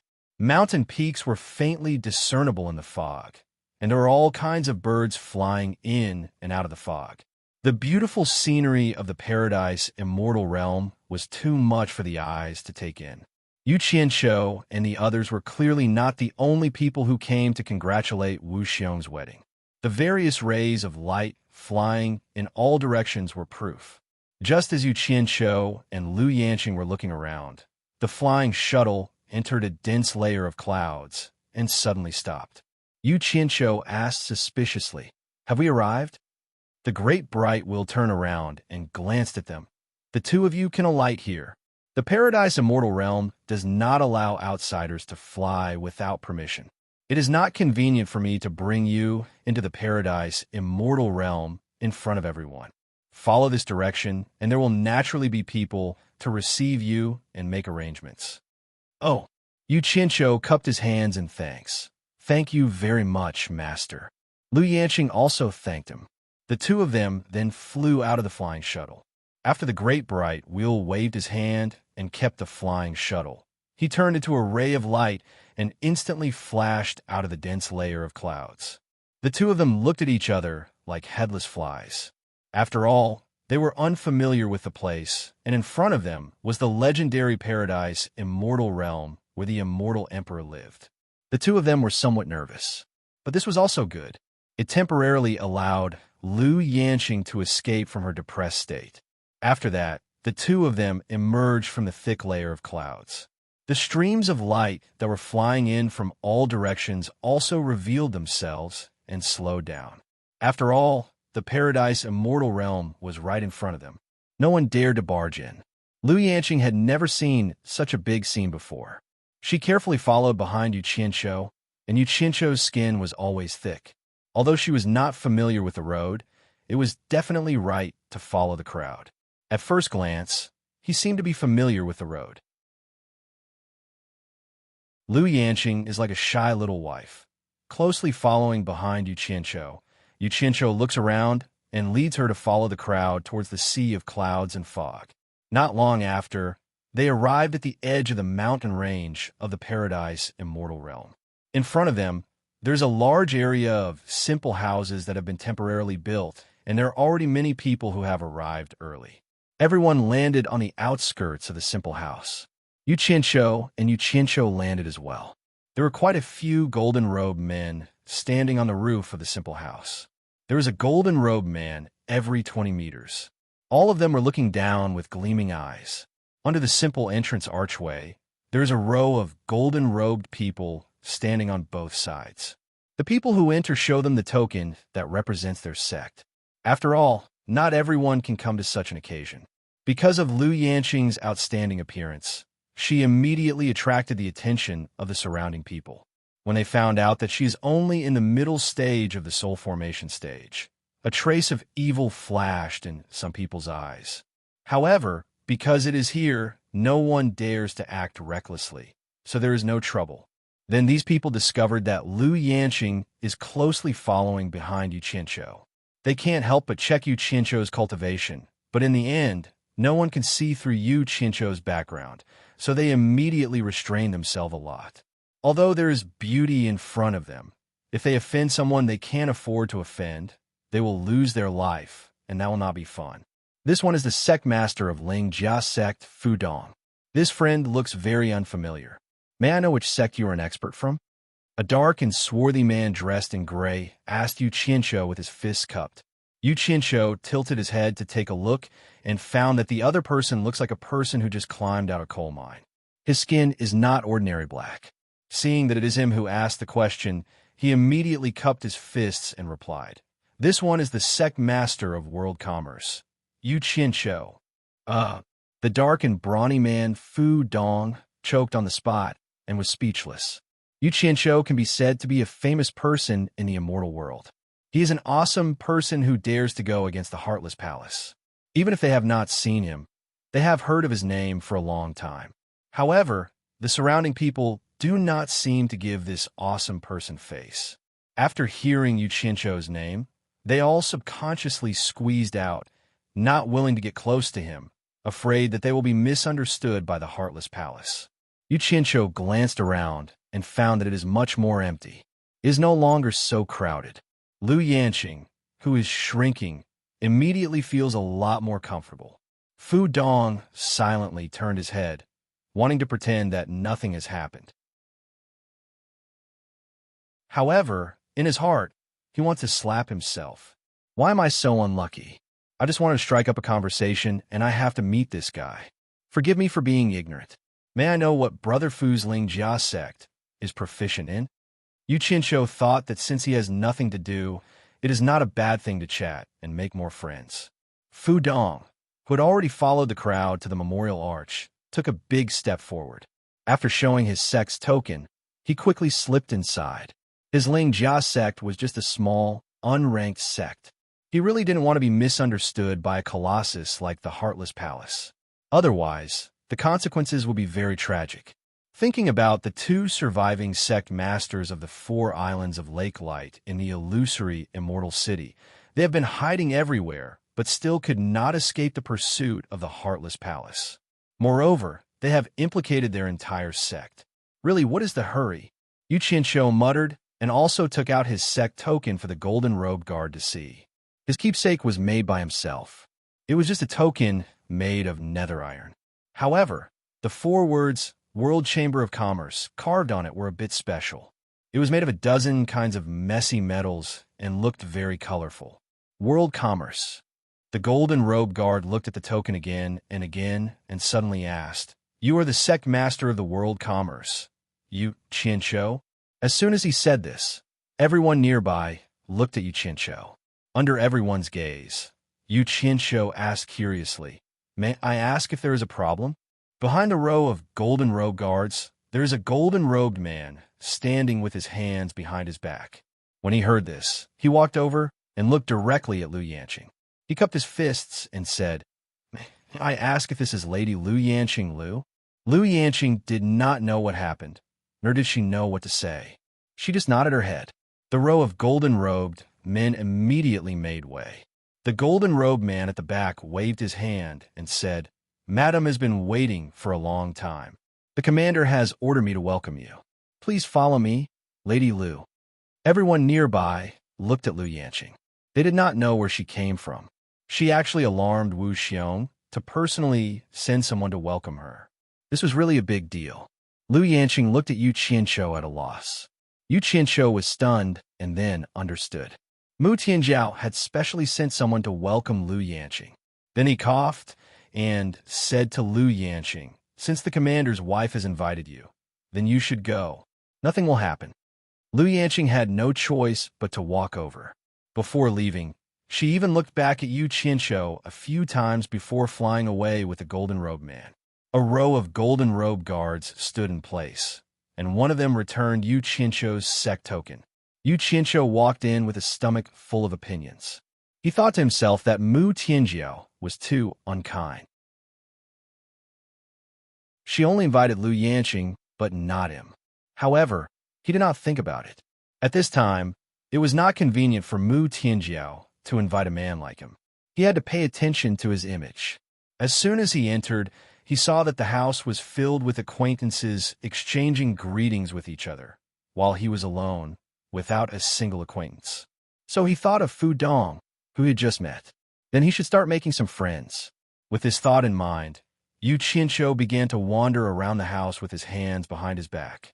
The greetings he heard were either, "This sect master has been doing well," or "That sect master has been doing well since we last met." Greetings of so-and-so, sect master rang in his ears. Although they were all dog-fart sect masters, Yu Qianqiu still smacked his lips. Looking around, there were at least 7,000 to 8,000 people here. Just a single Wu Xiong's wedding had so many sect masters coming to congratulate him. Just the value of the congratulatory gifts was enough to scare a person. Those who came here to send gifts, the value of their gifts would not be less than 100 million divine Great Spirit Stones. Even if the gift given to Wu Xiong was less than that, those big sects would definitely be very generous with their gifts. 10 to 8,000 people. That was at least 1 trillion divine Great Spirit Stones. It was easy to imagine how terrifying the number of gifts accumulated would be. How many sects could not earn that much money in their entire lives? The more Yu Qianqiu thought about it, the more shocked he became. No wonder the Immortal Palace was said to be the wealthiest sect. It would be hard for them not to be rich. This was just a senior commander's wedding. Yu Qianqiu sighed as he shuttled through the crowd. His eyes lit up as he finally found the swarthy sect master of the First Spirit sect, Fu Dong, chatting with someone. If it wasn't for the fact that the other party's skin was black, he would have easily missed him due to the dazzling crowd. Yu Qianqiu immediately cut in, excitedly rushing to Fu Dong's side, cupping his hands and greeting, "Brother Fu, nice to meet you. I didn't expect to see you here. What a coincidence."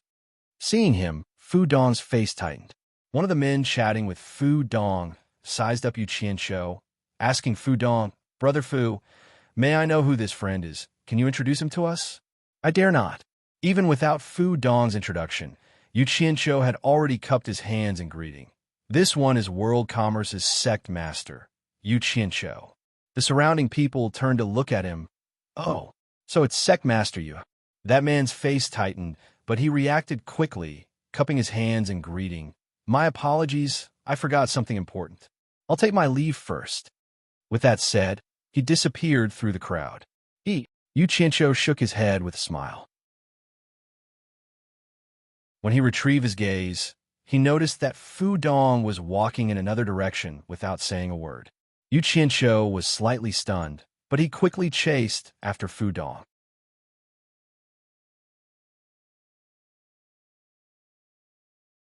Chapter 908. None of them were ordinary people. Plus, they weren't concealing themselves. How could they not know that someone was following them? Fu Dong turned left and right as he quickly walked to a relatively remote place with fewer people. He suddenly turned around to look at Yu Qianqiu and asked somewhat helplessly, "Sect Master Yu, why are you following me?" Yu Qianqiu was also feeling gloomy. He could tell that the other party wanted to rid himself of the suspicion. He couldn't help but frown and say, "It's not that I don't want to let you go, but I've discovered that Sect Master Fu looks down on me. I wonder what I've done wrong to make Sect Master Fu avoid me and feel that it's beneath you to associate with me?" "Sect Master Yu, why do you say that? Would I look down on you?" Fu Dong didn't know whether to laugh or cry. "Then why are you avoiding me?" Yu Qianqiu looked Fu Dong up and down. Although he couldn't see through Fu Dong's cultivation, he had never even heard of Ling Jia sect, so Fu Dong's cultivation couldn't be that high. He narrowed his eyes and snorted coldly. "I, Yu Qianqiu, am not someone who can be insulted by just anyone. If you don't give me a good explanation today, don't blame me for bringing experts to your Ling Jia sect for a spar." This was an undisguised and direct threat. Fu Dong was tongue-tied and speechless. His cultivation was about the same as the 4 sect leaders of the 4 islands of Lake and Light. He admitted that he was not Yu Qianqiu's match. Besides, who else could be called experts in the world commerce besides Yun Peng and Wei Chunqiu? If Yu Qianqiu really brought people to their door, Lingjia Gate would probably be erased from the immortal world. "Sect Master Yu, please don't misunderstand. I don't have any intention of looking down on you. It's just that the grudge between your sect and Heartless Palace is too deep.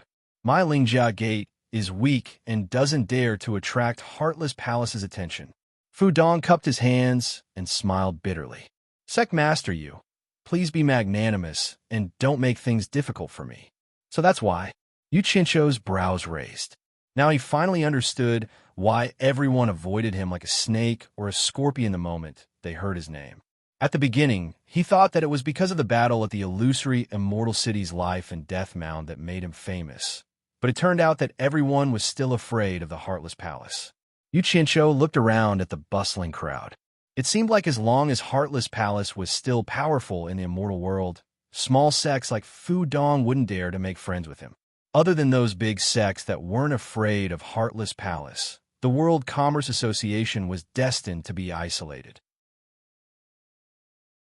Thinking that it was meaningless to make things difficult for Fu Dong, just as he was about to tell him to get lost, he saw that there was a back door guarded by 2 golden-robed men not far away from them.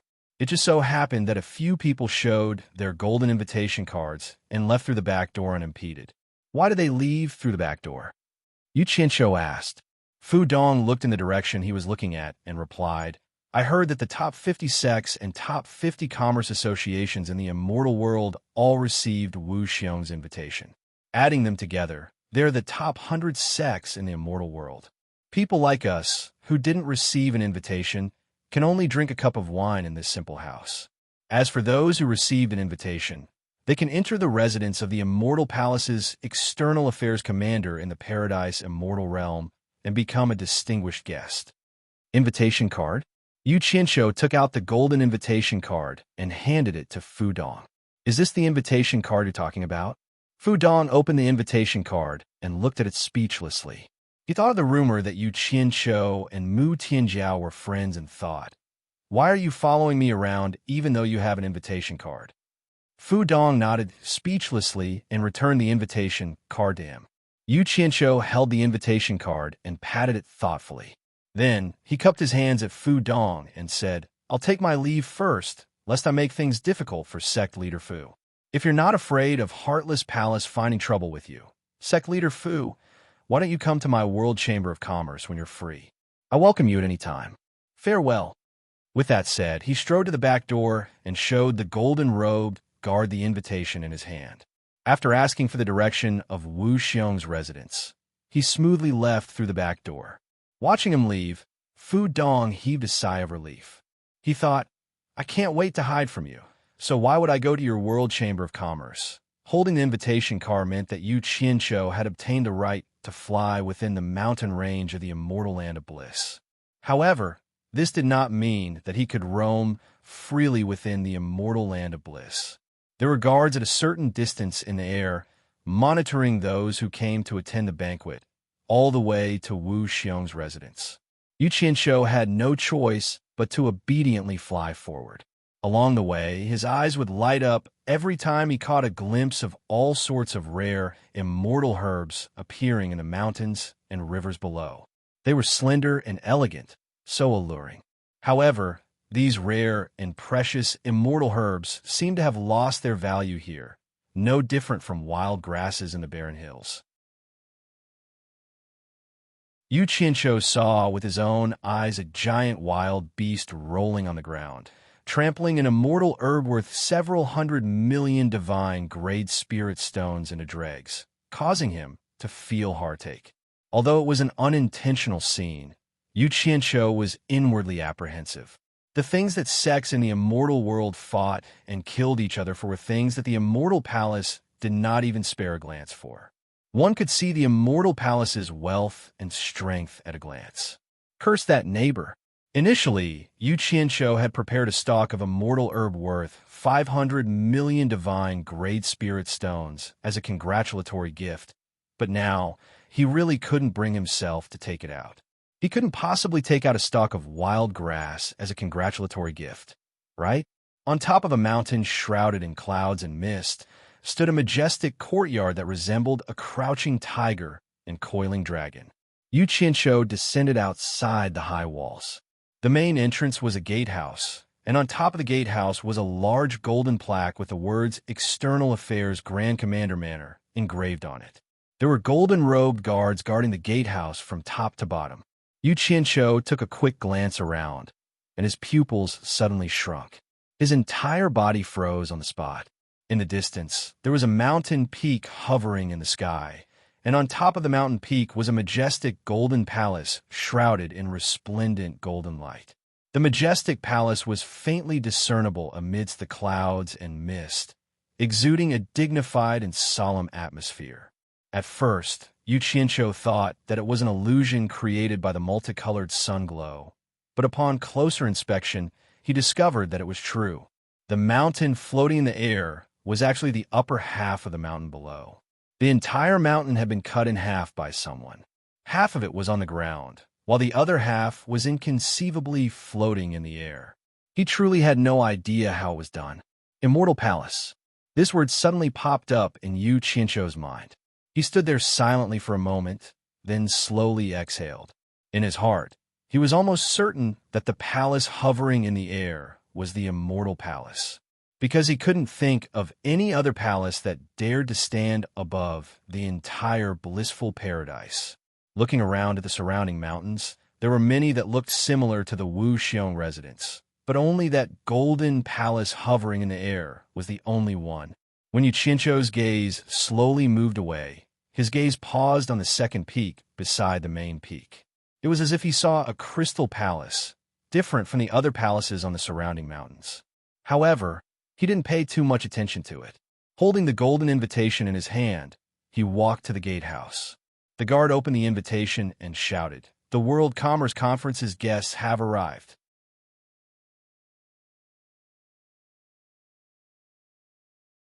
Chapter 909. Damn it. Do I need to shout so loudly to introduce my small World Commerce Association? Yu Qianzhou silently cursed. Standing at the entrance, he could already see a large group of people inside the wall. Each of them had an extraordinary aura. Those who could come here represented the various large sections. There was no need to guess to know what kind of experts they were. What gave Yu Qianzhou goosebumps was that after the guard called out his small World Commerce Association, the experts inside gave him too much face. They all turned their heads to look at him. Each of their gazes were like torches, causing Yu Qianzhou to almost shiver. That feeling was like taking a shower in a room, and suddenly a wall fell down, and a group of people happened to be standing outside, seeing her naked body, and there was no place to hide. Standing at the entrance, Yu Qianzhou was stuck between a rock and a hard place. After some delay, he walked in with a smile on his face. He nodded at the people looking at him in a friendly manner. However, most of them turned their heads back with disdain. It seemed like no one was willing to greet him. Yu Qianzhou also knew his place. He knew that they were looking down on him. This was very normal. After all, the World Commerce Association, whether it was strength or status in the immortal world, was far inferior to the various sections. To put it bluntly, they did not have the qualifications to gather with everyone. Moreover, the people here were usually arrogant people. There were 1 to 200 people in the courtyard. They were either in pairs or in groups of 3 to 5 as they chatted. Many people's gazes would faintly glance at Yu Qianzhou, who was walking in alone. Yu Qianzhou looked left and right and found that there was no one he knew. Moreover, he could see that everyone was not very friendly towards him. Thus, he decided that it was best not to provoke them. Thus, he obediently bypassed the crowd and walked to a pavilion in the corner alone. He sat down and looked around leisurely. However, everything was about karma. He couldn't be at ease even if he wanted to. Yu Qianzhou, who was sitting leisurely in the pavilion, was suddenly startled. He saw a sturdy old man dressed in blue walk out from the crowd. The people who were chatting in the courtyard also looked over, and they all suspected that they were here to watch the show. Yu Qianzhou could tell from the other party's clothing that he was from the Heartless Palace.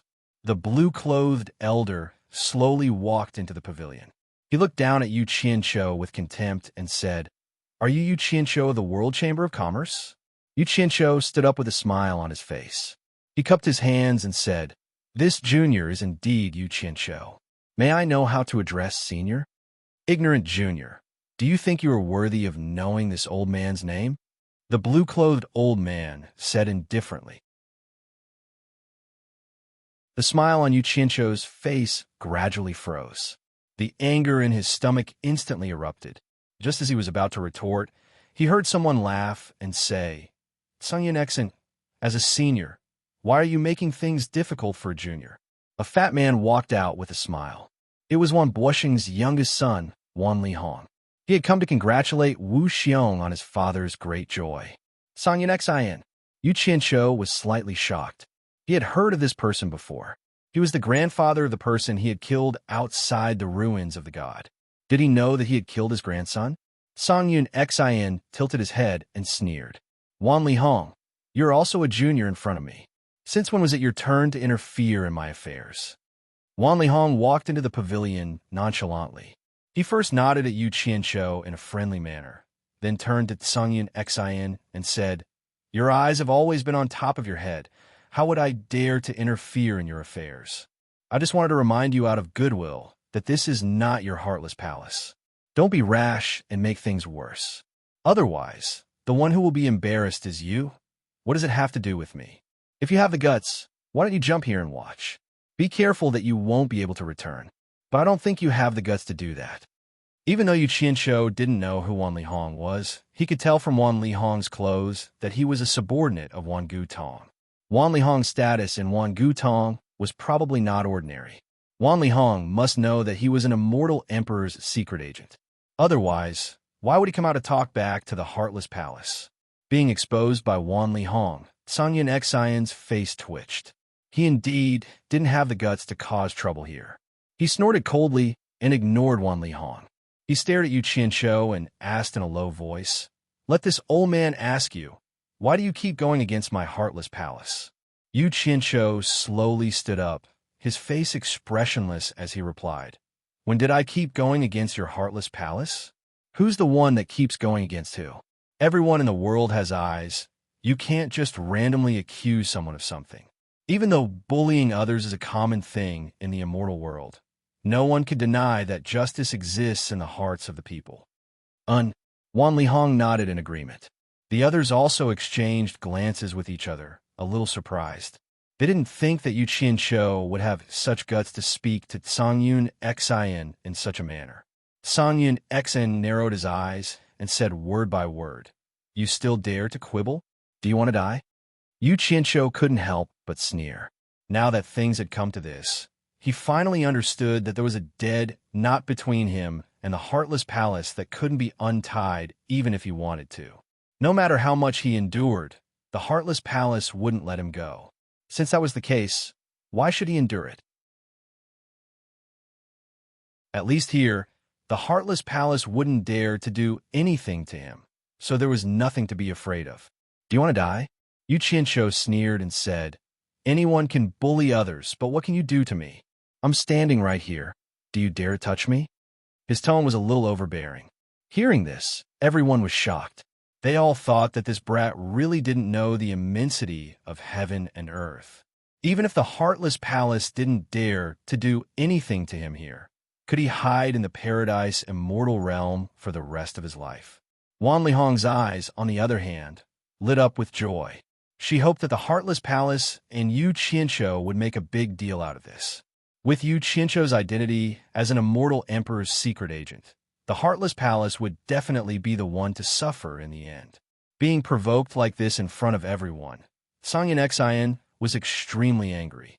His entire body emitted a tyrannical aura as he said with a ferocious expression, "Let's see how long you can hide in the paradise immortal realm." Yu Qianqiu sneered and said, "You better shut your mouth. Since you've angered me, I'll fight it out with you right now. I want to see if you dare to fight me here or not." Hee. The barefooted is not afraid of those wearing shoes. This old man's life is worthless, so I don't mind dragging an old dog like you down with me. The moment he finished speaking, suppressed laughter came from the surroundings. There were even people who laughed without restraint. Clearly, many people were happy to see Sanyan Xian being insulted. "You dare to threaten me?" Killing intent suddenly erupted from Sanyan Xian's body. He was truly angered by the other party's insults. He said fiercely, "This old man can't wait for you to make the first move. At that time, it would be natural for this old man to kill you in self-defense." "Kill you in self-defense? You were clearly the one who provoked me first. I was the one who was forced to retaliate." Yu Qianqiu said mockingly, "There are so many people watching. You don't have the final say. You have to ask how everyone will testify when the time comes." And Wan Lihong, who was at the side, nodded emotionally when he heard this. Justice is in the hearts of the people. Since he was so cooperative, the meaning behind his words was very clear. Sanyan Xian's expression changed slightly. He was arrogant, but he was not a fool. Usually, the various sects would give way to the Heartless Palace because they were not as strong as the Heartless Palace. However, if everyone really seized the opportunity to destroy the Heartless Palace, they would probably attack together. At that time, they might really not be able to return. "You don't know the immensity of heaven and earth." Sanyan Xian retracted his killing intent and said indifferently, "On account of Great Commander Wu, I will not argue with you for now. After this, I want to see what ability you have to leave this paradise wonderland." Throwing down a ruthless sentence, Sanyan Xian turned and left. Yu Qianshou was not to be outdone. He laughed coldly behind Songyan Xian. How I leave is none of your concern. In any case, you don't have the ability to make me stay. Songyan Xian looked back at him with a sinister smile. There was no need for him to say anything, and he walked away unhurriedly. Everyone looked at Yu Qianshou with pity. They reckoned that Yu Qianshou would not be able to see tomorrow's sunrise. Wan Lihong, who was in the pavilion, did not have such worries. She smiled at Yu Qianshou and left.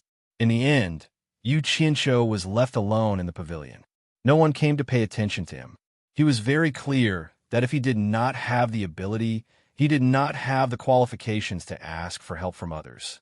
If this Wan Lihong did not mistakenly believe that he was really the Celestial Emperor's trusted secret agent, she would not have come to help him. Who would want to offend a colossus like the Heartless Palace for a minor character? Just like this, the sky was filled with the glow of the sunset. Only then did the golden-robed guards from the great commander's residence come to receive everyone and invite them to the back garden. The back garden was filled with rows of tables and chairs. The tables were filled with all kinds of rare fruits and nectar. Once everyone entered the back garden, they all went into a house with an open door. They placed the gifts they brought on the long table inside the house, and after they came out, they all sat down. Most of them sat at a table of 4. Yu Qianshou followed suit. He also entered the house and placed his gift on the long table. After he came out, he looked around. Although there were still some empty tables, with his status, he guessed that no one would be willing to sit with him. Thus, he chose an empty table at the back and sat down. Looking at the table full of rare fruits and nectar, Yu Qianshou was somewhat speechless. There was wine, but the dishes were made with these rare fruits. This was because all the high-class families in the celestial realm did this. Actually, these fruits should not be underestimated. They were all rare treasures that were beneficial to cultivation. Ordinary people would not be able to eat them. However, this was the first time that Yu Qianshou had experienced such a scene, so he was not used to it. There were no signs of lanterns or decorations in the surroundings. It was very different from the wedding he had imagined. He alone occupied a large table in a corner. Although he did not think much of it, in the eyes of others, he seemed very unsociable and abnormally miserable. The sky gradually darkened, but the entire great commander's residence was brightly lit. It was as bright as day. Then a loud voice sang, "The newlyweds have arrived." The door of the loft that overlooked the entire back garden opened with a creak. 2 groups of golden-robed guards filed out and lined up on both sides. From a main door, Wu Xiong and Mu Tianjiao slowly walked out together. Behind the newlyweds were Ming Luan and Mu Bing. Everyone at the bottom of the stairs stood up and cupped their fists. For a moment, the sound of congratulating the newlyweds rang out in the garden.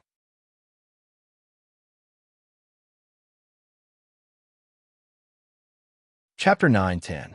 Today, Mu Tianjiao was exceptionally beautiful. She had changed into a golden robe from head to toe and wore a golden phoenix crown on her head, which complemented the imposing Wu Xiong. One was a graceful and dainty heroine, while the other was the external affairs commander of the immortal palace who held great power. One soft and one hard, they were a match made in heaven. It was said that a woman was at her most beautiful when she married. Standing in the corner, Yu Qianshou could not help but sigh. This Mu Tianjiao had indeed married the right person. With Wu Xiong supporting her, she would no longer have to endure so much hardship as a woman. Looking behind her, her father, Mu Bing, was scanning the crowd below with spirited eyes. He seemed exceptionally happy. It seemed that her father was also quite satisfied with this marriage. Beside Mu Bing, Ming Luan stood there expressionlessly. However, from the position he was standing at, it was the position of the groom's closest relative. Clearly, his relationship with Wu Xiong was not ordinary. On the steps, Wu Xiong looked around and raised his hand. Immediately, a golden-robed guard came over with a tray. Wu Xiong and Mu Tianjiao each took a cup of wine from the tray. Wu Xiong raised his cup with both hands and said, "Today is Wu Xiong's wedding. Wu Xiong is very grateful to all the heroes of the various sections. My wife and I would like to toast to everyone." The husband and wife looked at each other and smiled. They raised their cups at the same time and drained it in one gulp. Everyone below also raised their cups and drained it. After downing a cup of wine, Mu Qianzhao's bright eyes scanned the crowd below. She did not see Yu Qianzhou in the crowd. Finally, she saw Yu Qianzhou standing alone in the corner. She then looked at the elders of the various sects present and immediately understood. She could not help but feel a little ashamed and blame herself for not considering it thoroughly. Although she had invited him with good intentions, she had undoubtedly embarrassed him. There was no place for him here. Yu Qianzhou's position was actually the most conspicuous. Even Wu Xiong could not help but be startled when he saw him standing alone and miserable. De Minglun only glanced at him for a moment. When Mu Bing saw Yu Qianzhou, he frowned. "There are colleagues of the Immortal Palace in the garden next door. My wife and I will take our leave. Please, everyone, drink to your heart's content." Wu Xiong cupped his hands to the crowd, while Mu Tianzhao bowed slightly. Amidst the applause of the crowd, the two made an appearance and left. However, Big Ming Luan and Mu Bing were left behind to entertain the guests. Some Immortal Palace guards followed the two of them down the stairs. The two of them went to two sides and began to toast table by table. Mu Bing was particularly happy. The guests at the table were all people he would have had difficulty meeting in the past, but now they were all smiling and congratulating him. He was so happy that his mouth almost didn't stop moving. Amidst the compliments, he felt a little carried away. On the other hand, De Ming Luan appeared much colder. He only casually said things like, "Have a good drink," and the other guests at the table followed suit. No one dared to talk nonsense with him. Yu Qianzhou sat at the very back. Since they wouldn't be able to reach him anytime soon, he just hugged a juicy fruit and drank cup after cup of wine. In any case, people at their level of cultivation couldn't get drunk if they didn't want to. In fact, he was drowning his sorrows with wine. It wasn't because he felt lonely being ostracized by the crowd, but because he felt the gap between him and the other sects was too big. He also considered how difficult it would be for the world commerce to establish a foothold in the immortal realm. Just the Heartless Palace was enough of a headache. After Mu Bing finished toasting the last table in the row, he saw Yu Qianzhou hiding in the back. His smile froze, and he frowned slightly. To be honest, he felt that a person of Yu Qianzhou's level shouldn't have been invited to such an occasion.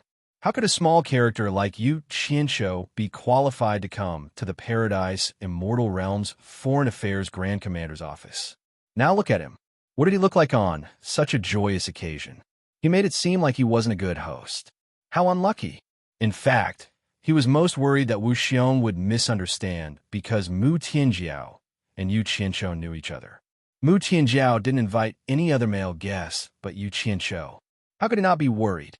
He had always been against inviting Yu Qianzhou, but his daughter insisted. There was nothing he could do. Mu Bing frowned. He wanted to ignore Yu Qianzhou and go to another row to continue toasting. However, Yu Qianzhou stood up insensibly and raised his cup with a smile. "Congratulations, President Mu. Congratulations." Mu Bing's brows immediately furrowed. However, Wu Xiong was congratulating him and smiling. It wasn't good to lose his composure on such a joyous occasion. Mu Bing suppressed his unhappiness and walked over with two golden-robed guards holding trays. Grey Cloud Xin, who paid attention to Yu Qianzhou from time to time, immediately noticed that Mu Bing didn't seem to like Yu Qianzhou. He immediately stood up and said in a clear voice, "Mr. Mu, I don't know what kind of background Yu Qianzhou has. He's actually qualified to be on an equal footing with us. It's really incredible." As soon as this was said, many people could see that Grey Cloud Xin was purely trying to embarrass Yu Qianzhou. On the other side, De Minglun, who was toasting, looked back at Grey Cloud Xin coldly. Mu Bing naturally knew what kind of person Grey Cloud Xin was in the immortal world. He turned back and raised his cup with an apologetic smile. Then he walked in front of Yu Qianzhou. Yu Qianzhou glanced at Grey Cloud Xin and couldn't be bothered with him. He raised his cup to Mu Bing and said, "Congratulations, President Mu. Congratulations on your daughter's wedding." He smiled and drank the wine in his cup in one gulp. "Yu Qianzhou, why are you sitting here alone?" Mu Bing asked indifferently. Because the two of them were acquaintances, Yu Qianshou thought that Mu Bing was unhappy that he was being ignored and was concerned about him. He immediately smiled and said, "It's okay. The people sitting here are all experts from various sects in the immortal world. How can I, Yu Qianshou, be ranked among the experts and sit together with the experts from various sects? So you also know, since you know, why come here to humiliate yourself? Do you think this is a place that anyone can come to?" Mu Bing snorted and didn't say anything else. He raised his cup and drank it in one gulp. Then he turned around and left, going to another sect to continue toasting. Yu Qianshou had just refilled his cup. He wanted to say some words of congratulations, but who knew that he would hear such words from the other party's mouth? He immediately raised his cup in a daze. This was something that he never dreamed of. He never thought that Mu Bing would actually say such words. Not to mention that he had once turned the tide in the ruins of God when the Four Links Chamber of Commerce was in danger. No matter what, they had no enmity and even had some friendship. Taking 10,000 steps back, he had also received an invitation. He didn't shamelessly stick his face here. Moreover, even if he wanted to be thick-skinned and come to this place, he wouldn't be able to enter without permission. He was smiling and didn't do anything to let Mu Bing down. But why did Mu Bing slap his face in front of everyone? Didn't he know that if he hadn't saved his daughter in the ruins of God, his daughter wouldn't be where she was today? Yu Qianshou couldn't figure out. He couldn't figure out even if he was given 10,000 reasons. He couldn't figure it out even if he was beaten to death. At this time, Yu Qianshou didn't think about other aspects, nor did he think that it was Mu Bing's problem. Instead, he was in a daze. First, he reflected on himself. Had he done something wrong? Had he done something taboo on the day of his daughter's wedding? If that was really the case, then he shouldn't have done it. No matter what, Mu Tianjiao had invited him as a friend. If he made her feel uncomfortable on her wedding day, then that would be too much of a sin. However, he really couldn't figure it out. He didn't know what he had done wrong. The only thing he had done out of line was quarreling with Gray Cloud Xin. That shouldn't be a big deal, right? Moreover, this matter was provoked by Gray Cloud Xin, but Mu Bing didn't give him any face. What did I do wrong? Yu Qianshou raised his wine glass and stood there in a daze. He constantly reflected on himself and asked himself, but no matter how much he thought about it, he couldn't come up with an answer. The people around him who were drinking to their heart's content would look over from time to time. No one would sympathize with Yu Qianshou for suffering such a great humiliation. In their eyes, Yu Qianshou wasn't qualified to be on equal footing with them. Only Wan Li Hong shook her head slightly in the crowd. She didn't know what medicine Mu Bing had taken. Putting aside the fact that Yu Qianshou's background wasn't something he could afford to offend, today was his daughter's wedding. How could he say such a shameful thing to a guest who came to congratulate him? Stop daydreaming. Mr. Mu's words are very clear. This isn't a place that Yu Qianshou has the right to come to. Gray Cloud Xion's sarcastic words jolted Yu Qianshou awake from his contemplation. He inclined his head only to see Gray Cloud Xion coldly laughing. Right now, I really suspect that your invitation card is fake.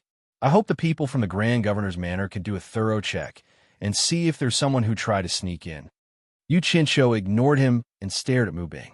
He suddenly asked loudly, "President Mu, could it be that you really don't welcome me here?" Mu Bing glanced at him and didn't reply. Instead, he continued to toast the guests. This action was undoubtedly very clear. Yu Qianshou was so angry that his face turned red. His body trembled uncontrollably, and the wine in his wine glass was already sloshing out. He raised his voice again and asked, "President Mu, could it be that you really don't welcome me here?" Gray Cloud Xion stood up and sneered. "What kind of place is this? What kind of occasion is this? Who dares to make such a fuss here?" Mu Bing turned to look at the two golden-robed guards behind him and said indifferently, "There are so many guests today. Don't let anyone disturb the Grand Commander's business." The two golden-robed guards understood and immediately teleported in front of Yu Qianshou's table. Just as something was about to happen, Deming Luan suddenly appeared and blocked in front of the two guards. He stared at them coldly. The two golden-robed guards immediately bowed slightly not daring to be impudent. Dominglin took the wine jug from one of the men's tray and filled his glass with wine. When he put the glass back, he shouted, "Back off!" The two of them hurriedly retreated. Dominglin swept his cold gaze over Mu Bing and finally stared at Gray Cloud Exen.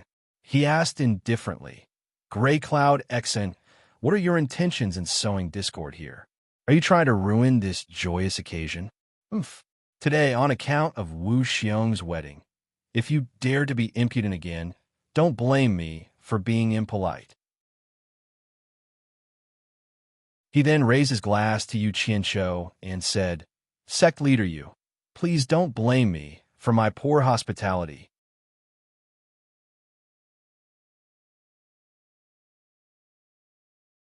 Chapter 9:11. Once the great radiant wheel appeared, the worsening situation immediately calmed down. Mu Bing's expression changed slightly. Of course, he knew what kind of person the Great Radiant Wheel was.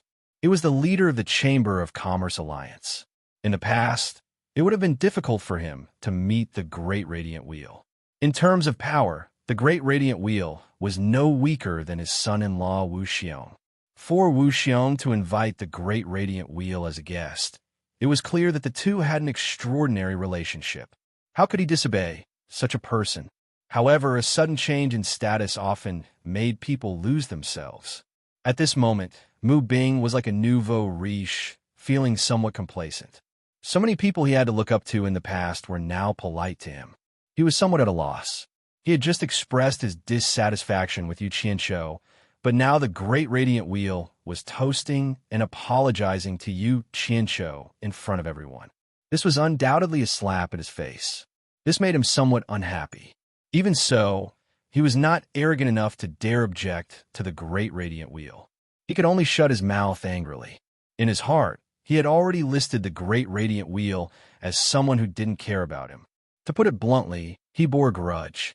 Sanyan Xian's expression also changed slightly. He hadn't expected the Great Radiant Wheel to disrespect Wu Xiong's father-in-law for Yu Qianqiu. He couldn't help but think of Wei Chunxiu and Yun Peng, who resided in the World Chamber of Commerce. He already somewhat understood. In terms of cultivation, Sanyan Xian was not weaker than the Great Radiant Wheel.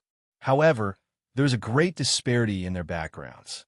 He wouldn't dare do anything to the Great Radiant Wheel in Paradise Wonderland, even if he was 10 times more courageous. This was the Immortal Palace's territory. Moreover, this place wasn't far from the residence of the Emperor of the Immortal World. He had no choice but to shut his mouth. "Chairman Mu, could it be that you really don't welcome me here?" Yu Qianqiu ignored the Great Bright Wheel's toast of apology and asked the same question to Mu Bing for the third time with an ashen face. His voice and expression were already harsh, and he seemed to be unable to restrain himself.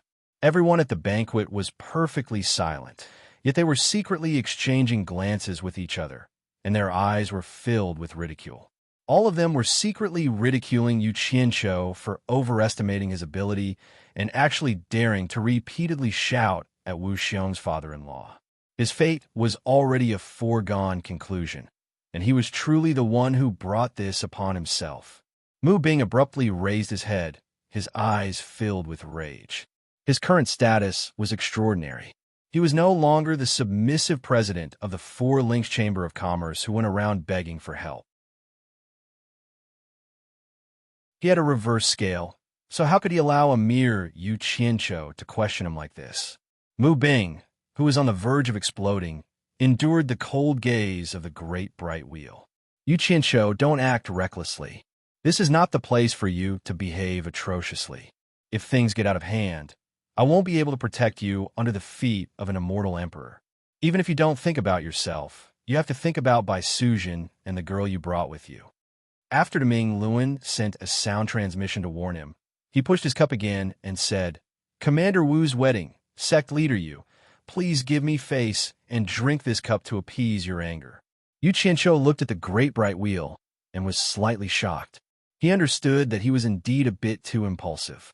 If he caused trouble, he could escape, but what about Lu Yanqing who was here? Most importantly, if he offended the Immortal Palace, the World Chamber of Commerce would no longer have a foothold in the Immortal Realm, and neither would he have a foothold. Suppressing the anger in his heart, he slowly raised his cup to his mouth and drank it in one gulp. Then, he silently sat where he was without another word. Under the disdainful gazes of the crowd, he gradually calmed down. He never thought that Mu Bing, who was trembling with fear when it rained, was actually such a snobbish person. Moreover, he did it so ruthlessly. What a snobbish person. Actually, Yu Qianqiu didn't care about this kind of thing. He had seen too much of the hypocrisy of the world and how dogs relied on their master's power. However, he never thought that he would send his own face to be slapped by others. This was completely asking for humiliation. A sense of humiliation and resentment surged in Yu Qianqiu's heart, making him have the urge to slaughter Mu Bing on the spot. Seeing that Yu Qianqiu had calmed down, the Great Bright Wolf finally heaved a sigh of relief. If something happened to Yu Qianqiu here, he really wouldn't be able to explain it to Wei Chunqiu when he got back. After sweeping his cold gaze across the audience, the Great Bright Wolf turned and walked back to continue toasting. Seeing that Yu Qianqiu had admitted defeat after being humiliated, Grey Cloud Xin snickered coldly and sat down. However, these two sneers sounded so ear-piercing in Yu Qianqiu's ears. This was the mockery of the victor towards the loser. A kind person is bullied, a kind horse is ridden. If I don't fight back, wouldn't I, Yu Qianqiu, become a soft persimmon for anyone to pinch? Yu Qianqiu steeled his heart and immediately flew into a rage.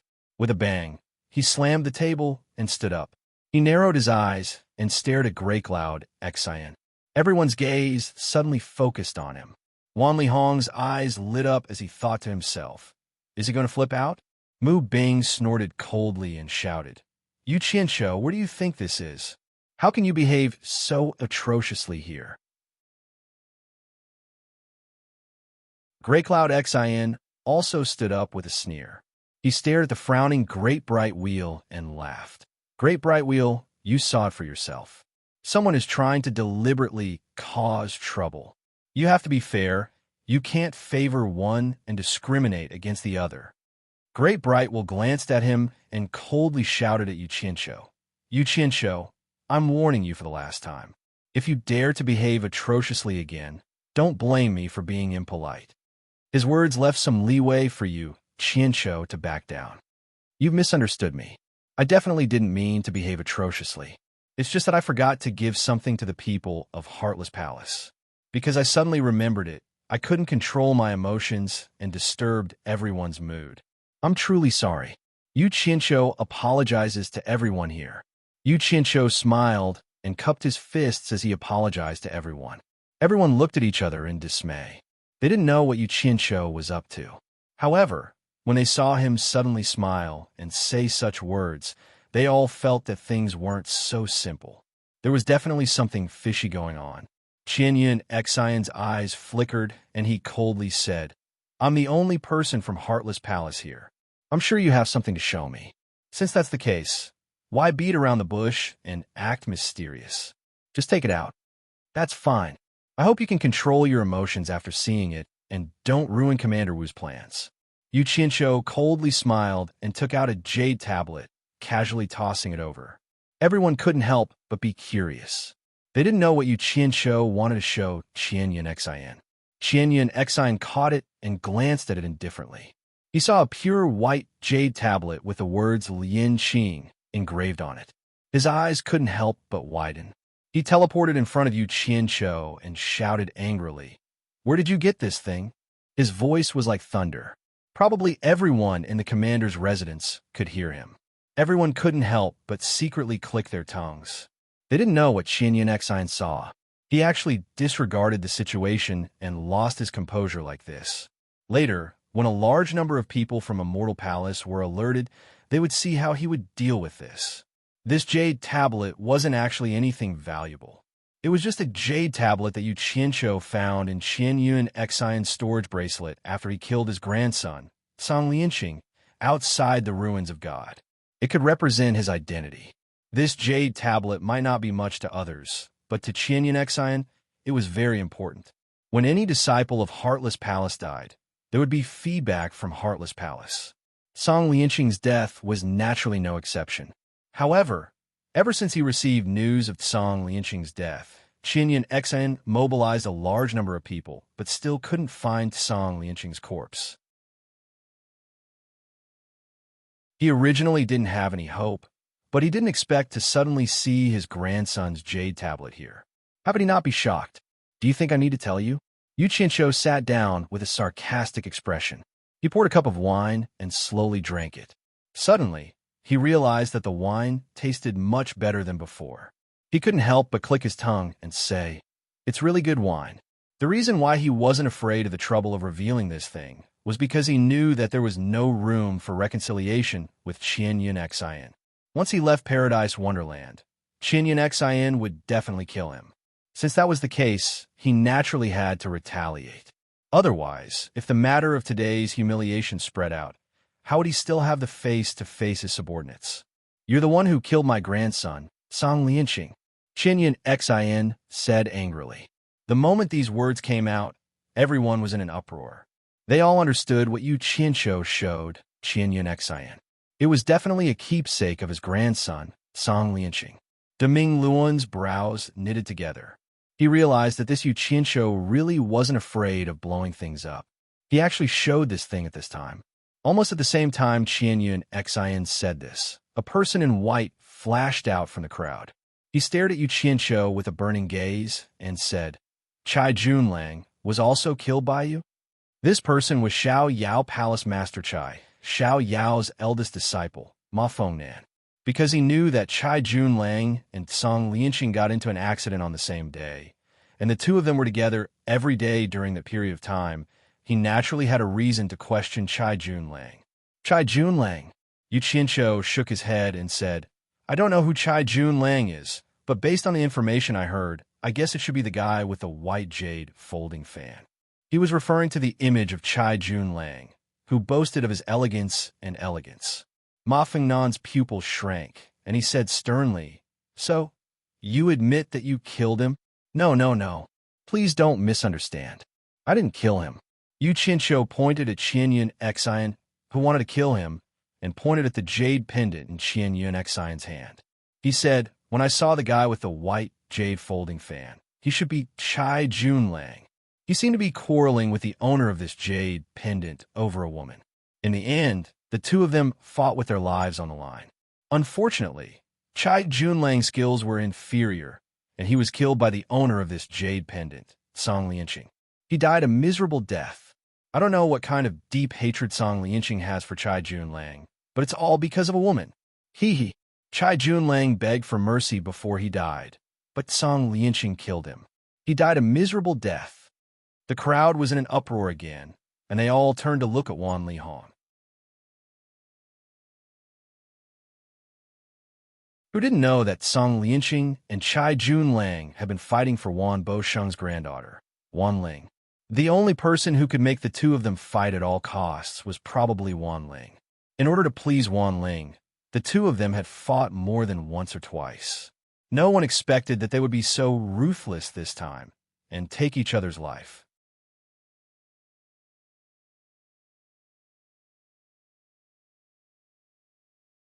Chapter 9:12. Wan Lihong, who had been watching the show from the side as if nothing had happened to him, suddenly raised his wine cup in shock. When he saw the ridicule in the eyes of the various sects representatives, he really wanted to cry out that he was innocent.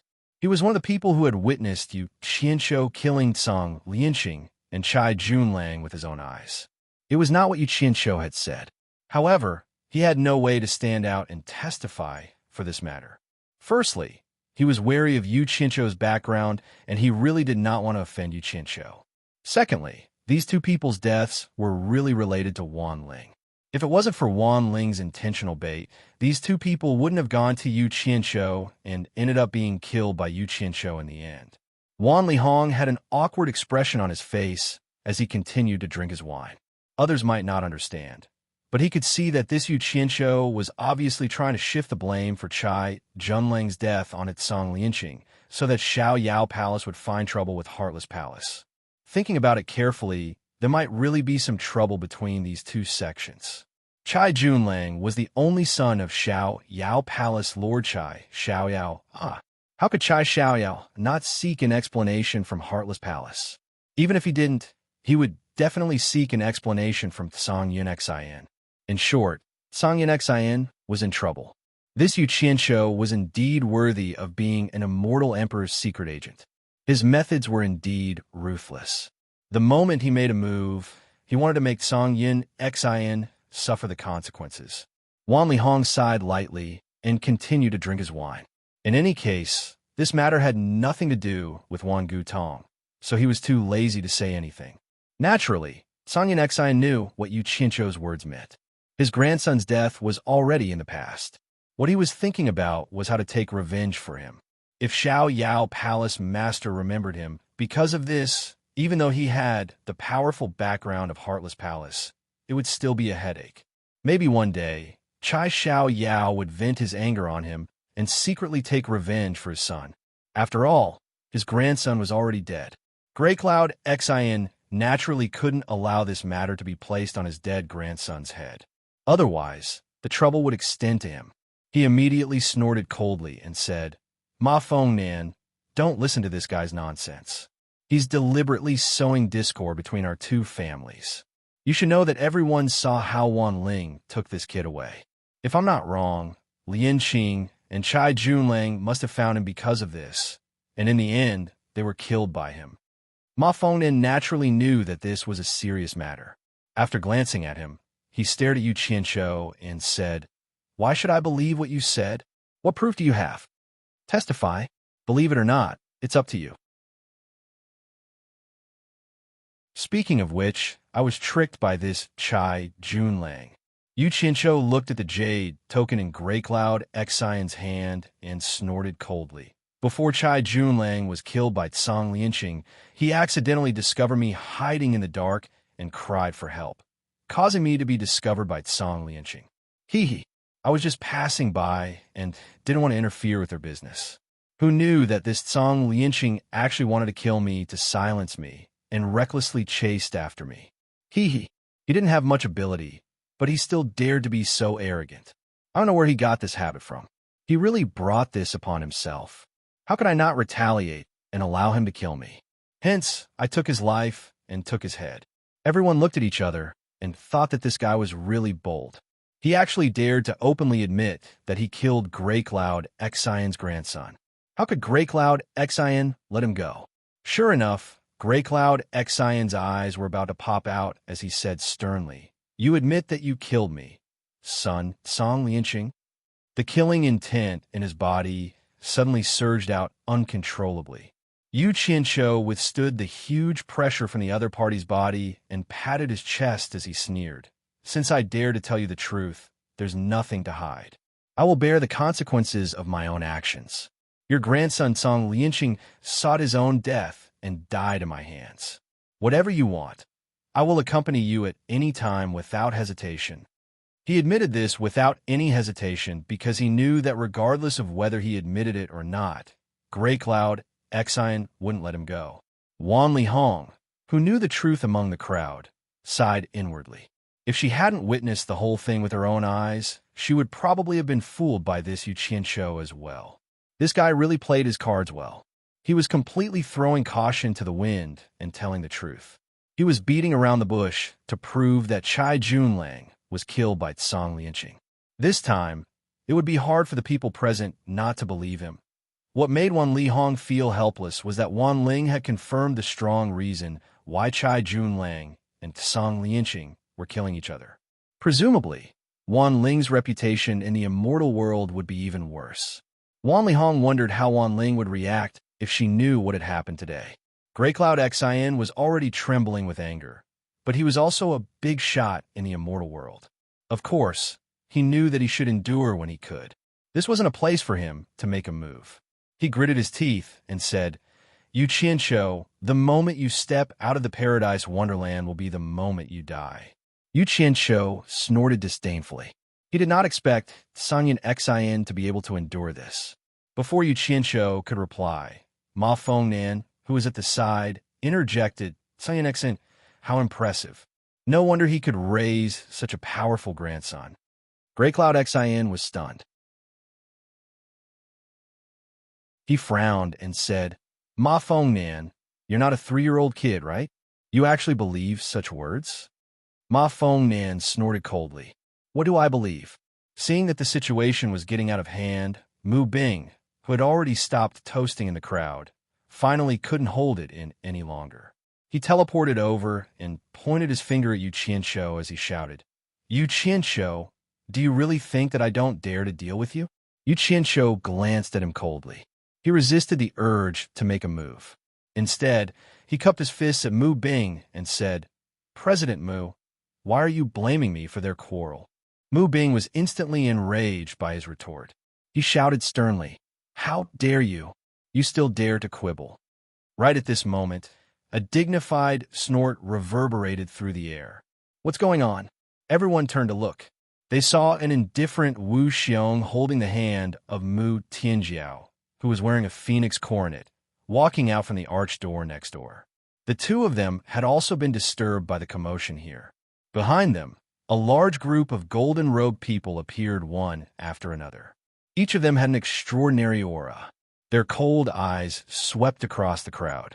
They were all people of high status in the Immortal Palace. Clearly, they had also been alarmed by the commotion here. The appearance of this group of people immediately gave everyone a great deal of pressure. None of them dared to even breathe loudly. Among these people were the Immortal Palace's internal affairs Grand Commander, who rarely showed his face in the Immortal World. There were also the Immortal World's law enforcement guards, who were feared by all the sects in the Immortal World. There were also the 24 protectors who guarded the Immortal Palace's Grand Throne Room. This large group of people were all at the early stage of the Immortal Emperor realm or above. A large number of them stood on the stairs. It could be said that there were as many experts as there were clouds. Wu Xiong saw Mu Bing, Sanyan Xian, and Ma Fong Nan surrounding Yu Qianshou. They were at daggers drawn. He didn't know what was going on. He cast a questioning look at the Great Bright Wheel and transmitted his voice to her. Great Bright Wheel, what's the meaning of this?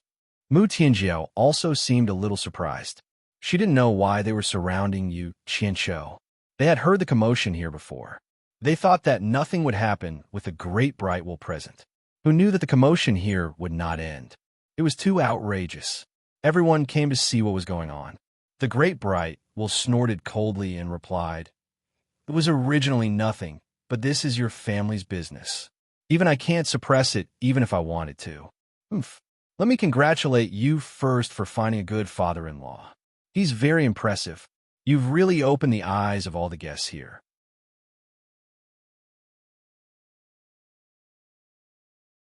Although the words were full of sarcasm, it was more or less to settle the matter in advance. In fact, it was also to protect Yu Qianshou. It was to let Wu Xiong know that there was originally nothing going on. It was all because of his father-in-law. Wu Xiong stared at Mu Bing with a slight frown. He then swept his gaze over the few golden-robed guards and shouted in a deep voice, What the hell is going on? The golden-robed guards quickly rushed to the bottom of the stairs and saluted. However, thinking that the cause of this matter was Mu Bing's dissatisfaction with the guests, everyone turned to look at Mu Bing. No one dared to say anything because Mu Bing was the Grand Commander's father-in-law. They really couldn't afford to offend him. Moreover, they didn't dare to hide it for the Grand Commander. Thus, they were in a dilemma. Wu Xiong saw the reactions of his subordinates. Combined with the sarcasm of the Great Bright Wheel, he more or less guessed that the cause of this matter was related to Mu Bing. He couldn't help but feel a little annoyed in his heart. Mu Tianjiao was also an astute woman. She more or less sensed something from the expressions of the guards. However, she didn't know what had happened. She looked at Mu Bing inquiringly, hoping that her father would send a message to her. Unexpectedly, when Mu Bing saw Wu Xiong and his daughter arrive, he suddenly felt that he had someone to rely on.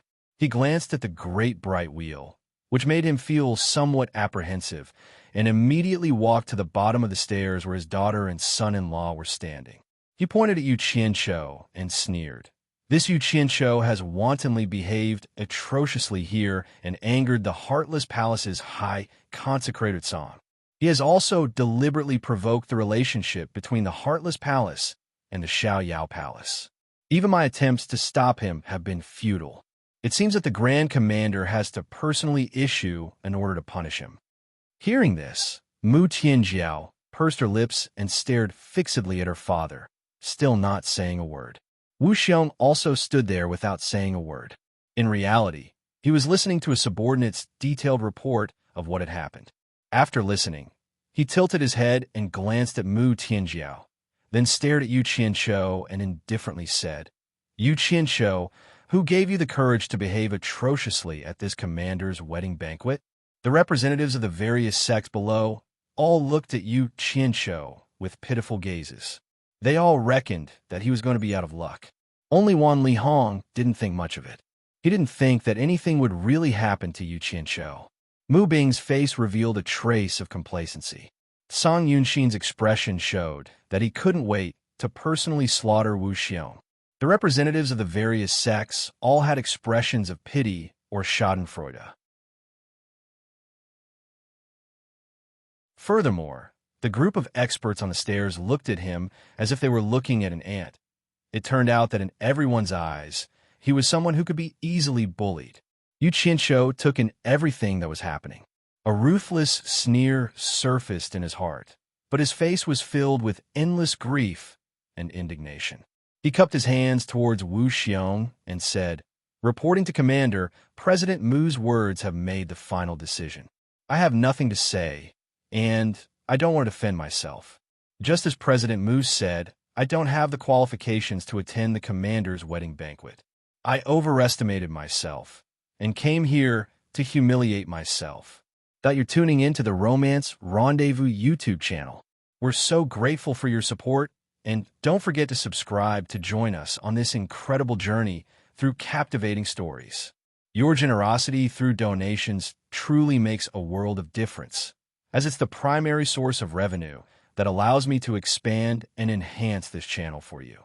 Thank you from the bottom of my heart for being a part of this adventure.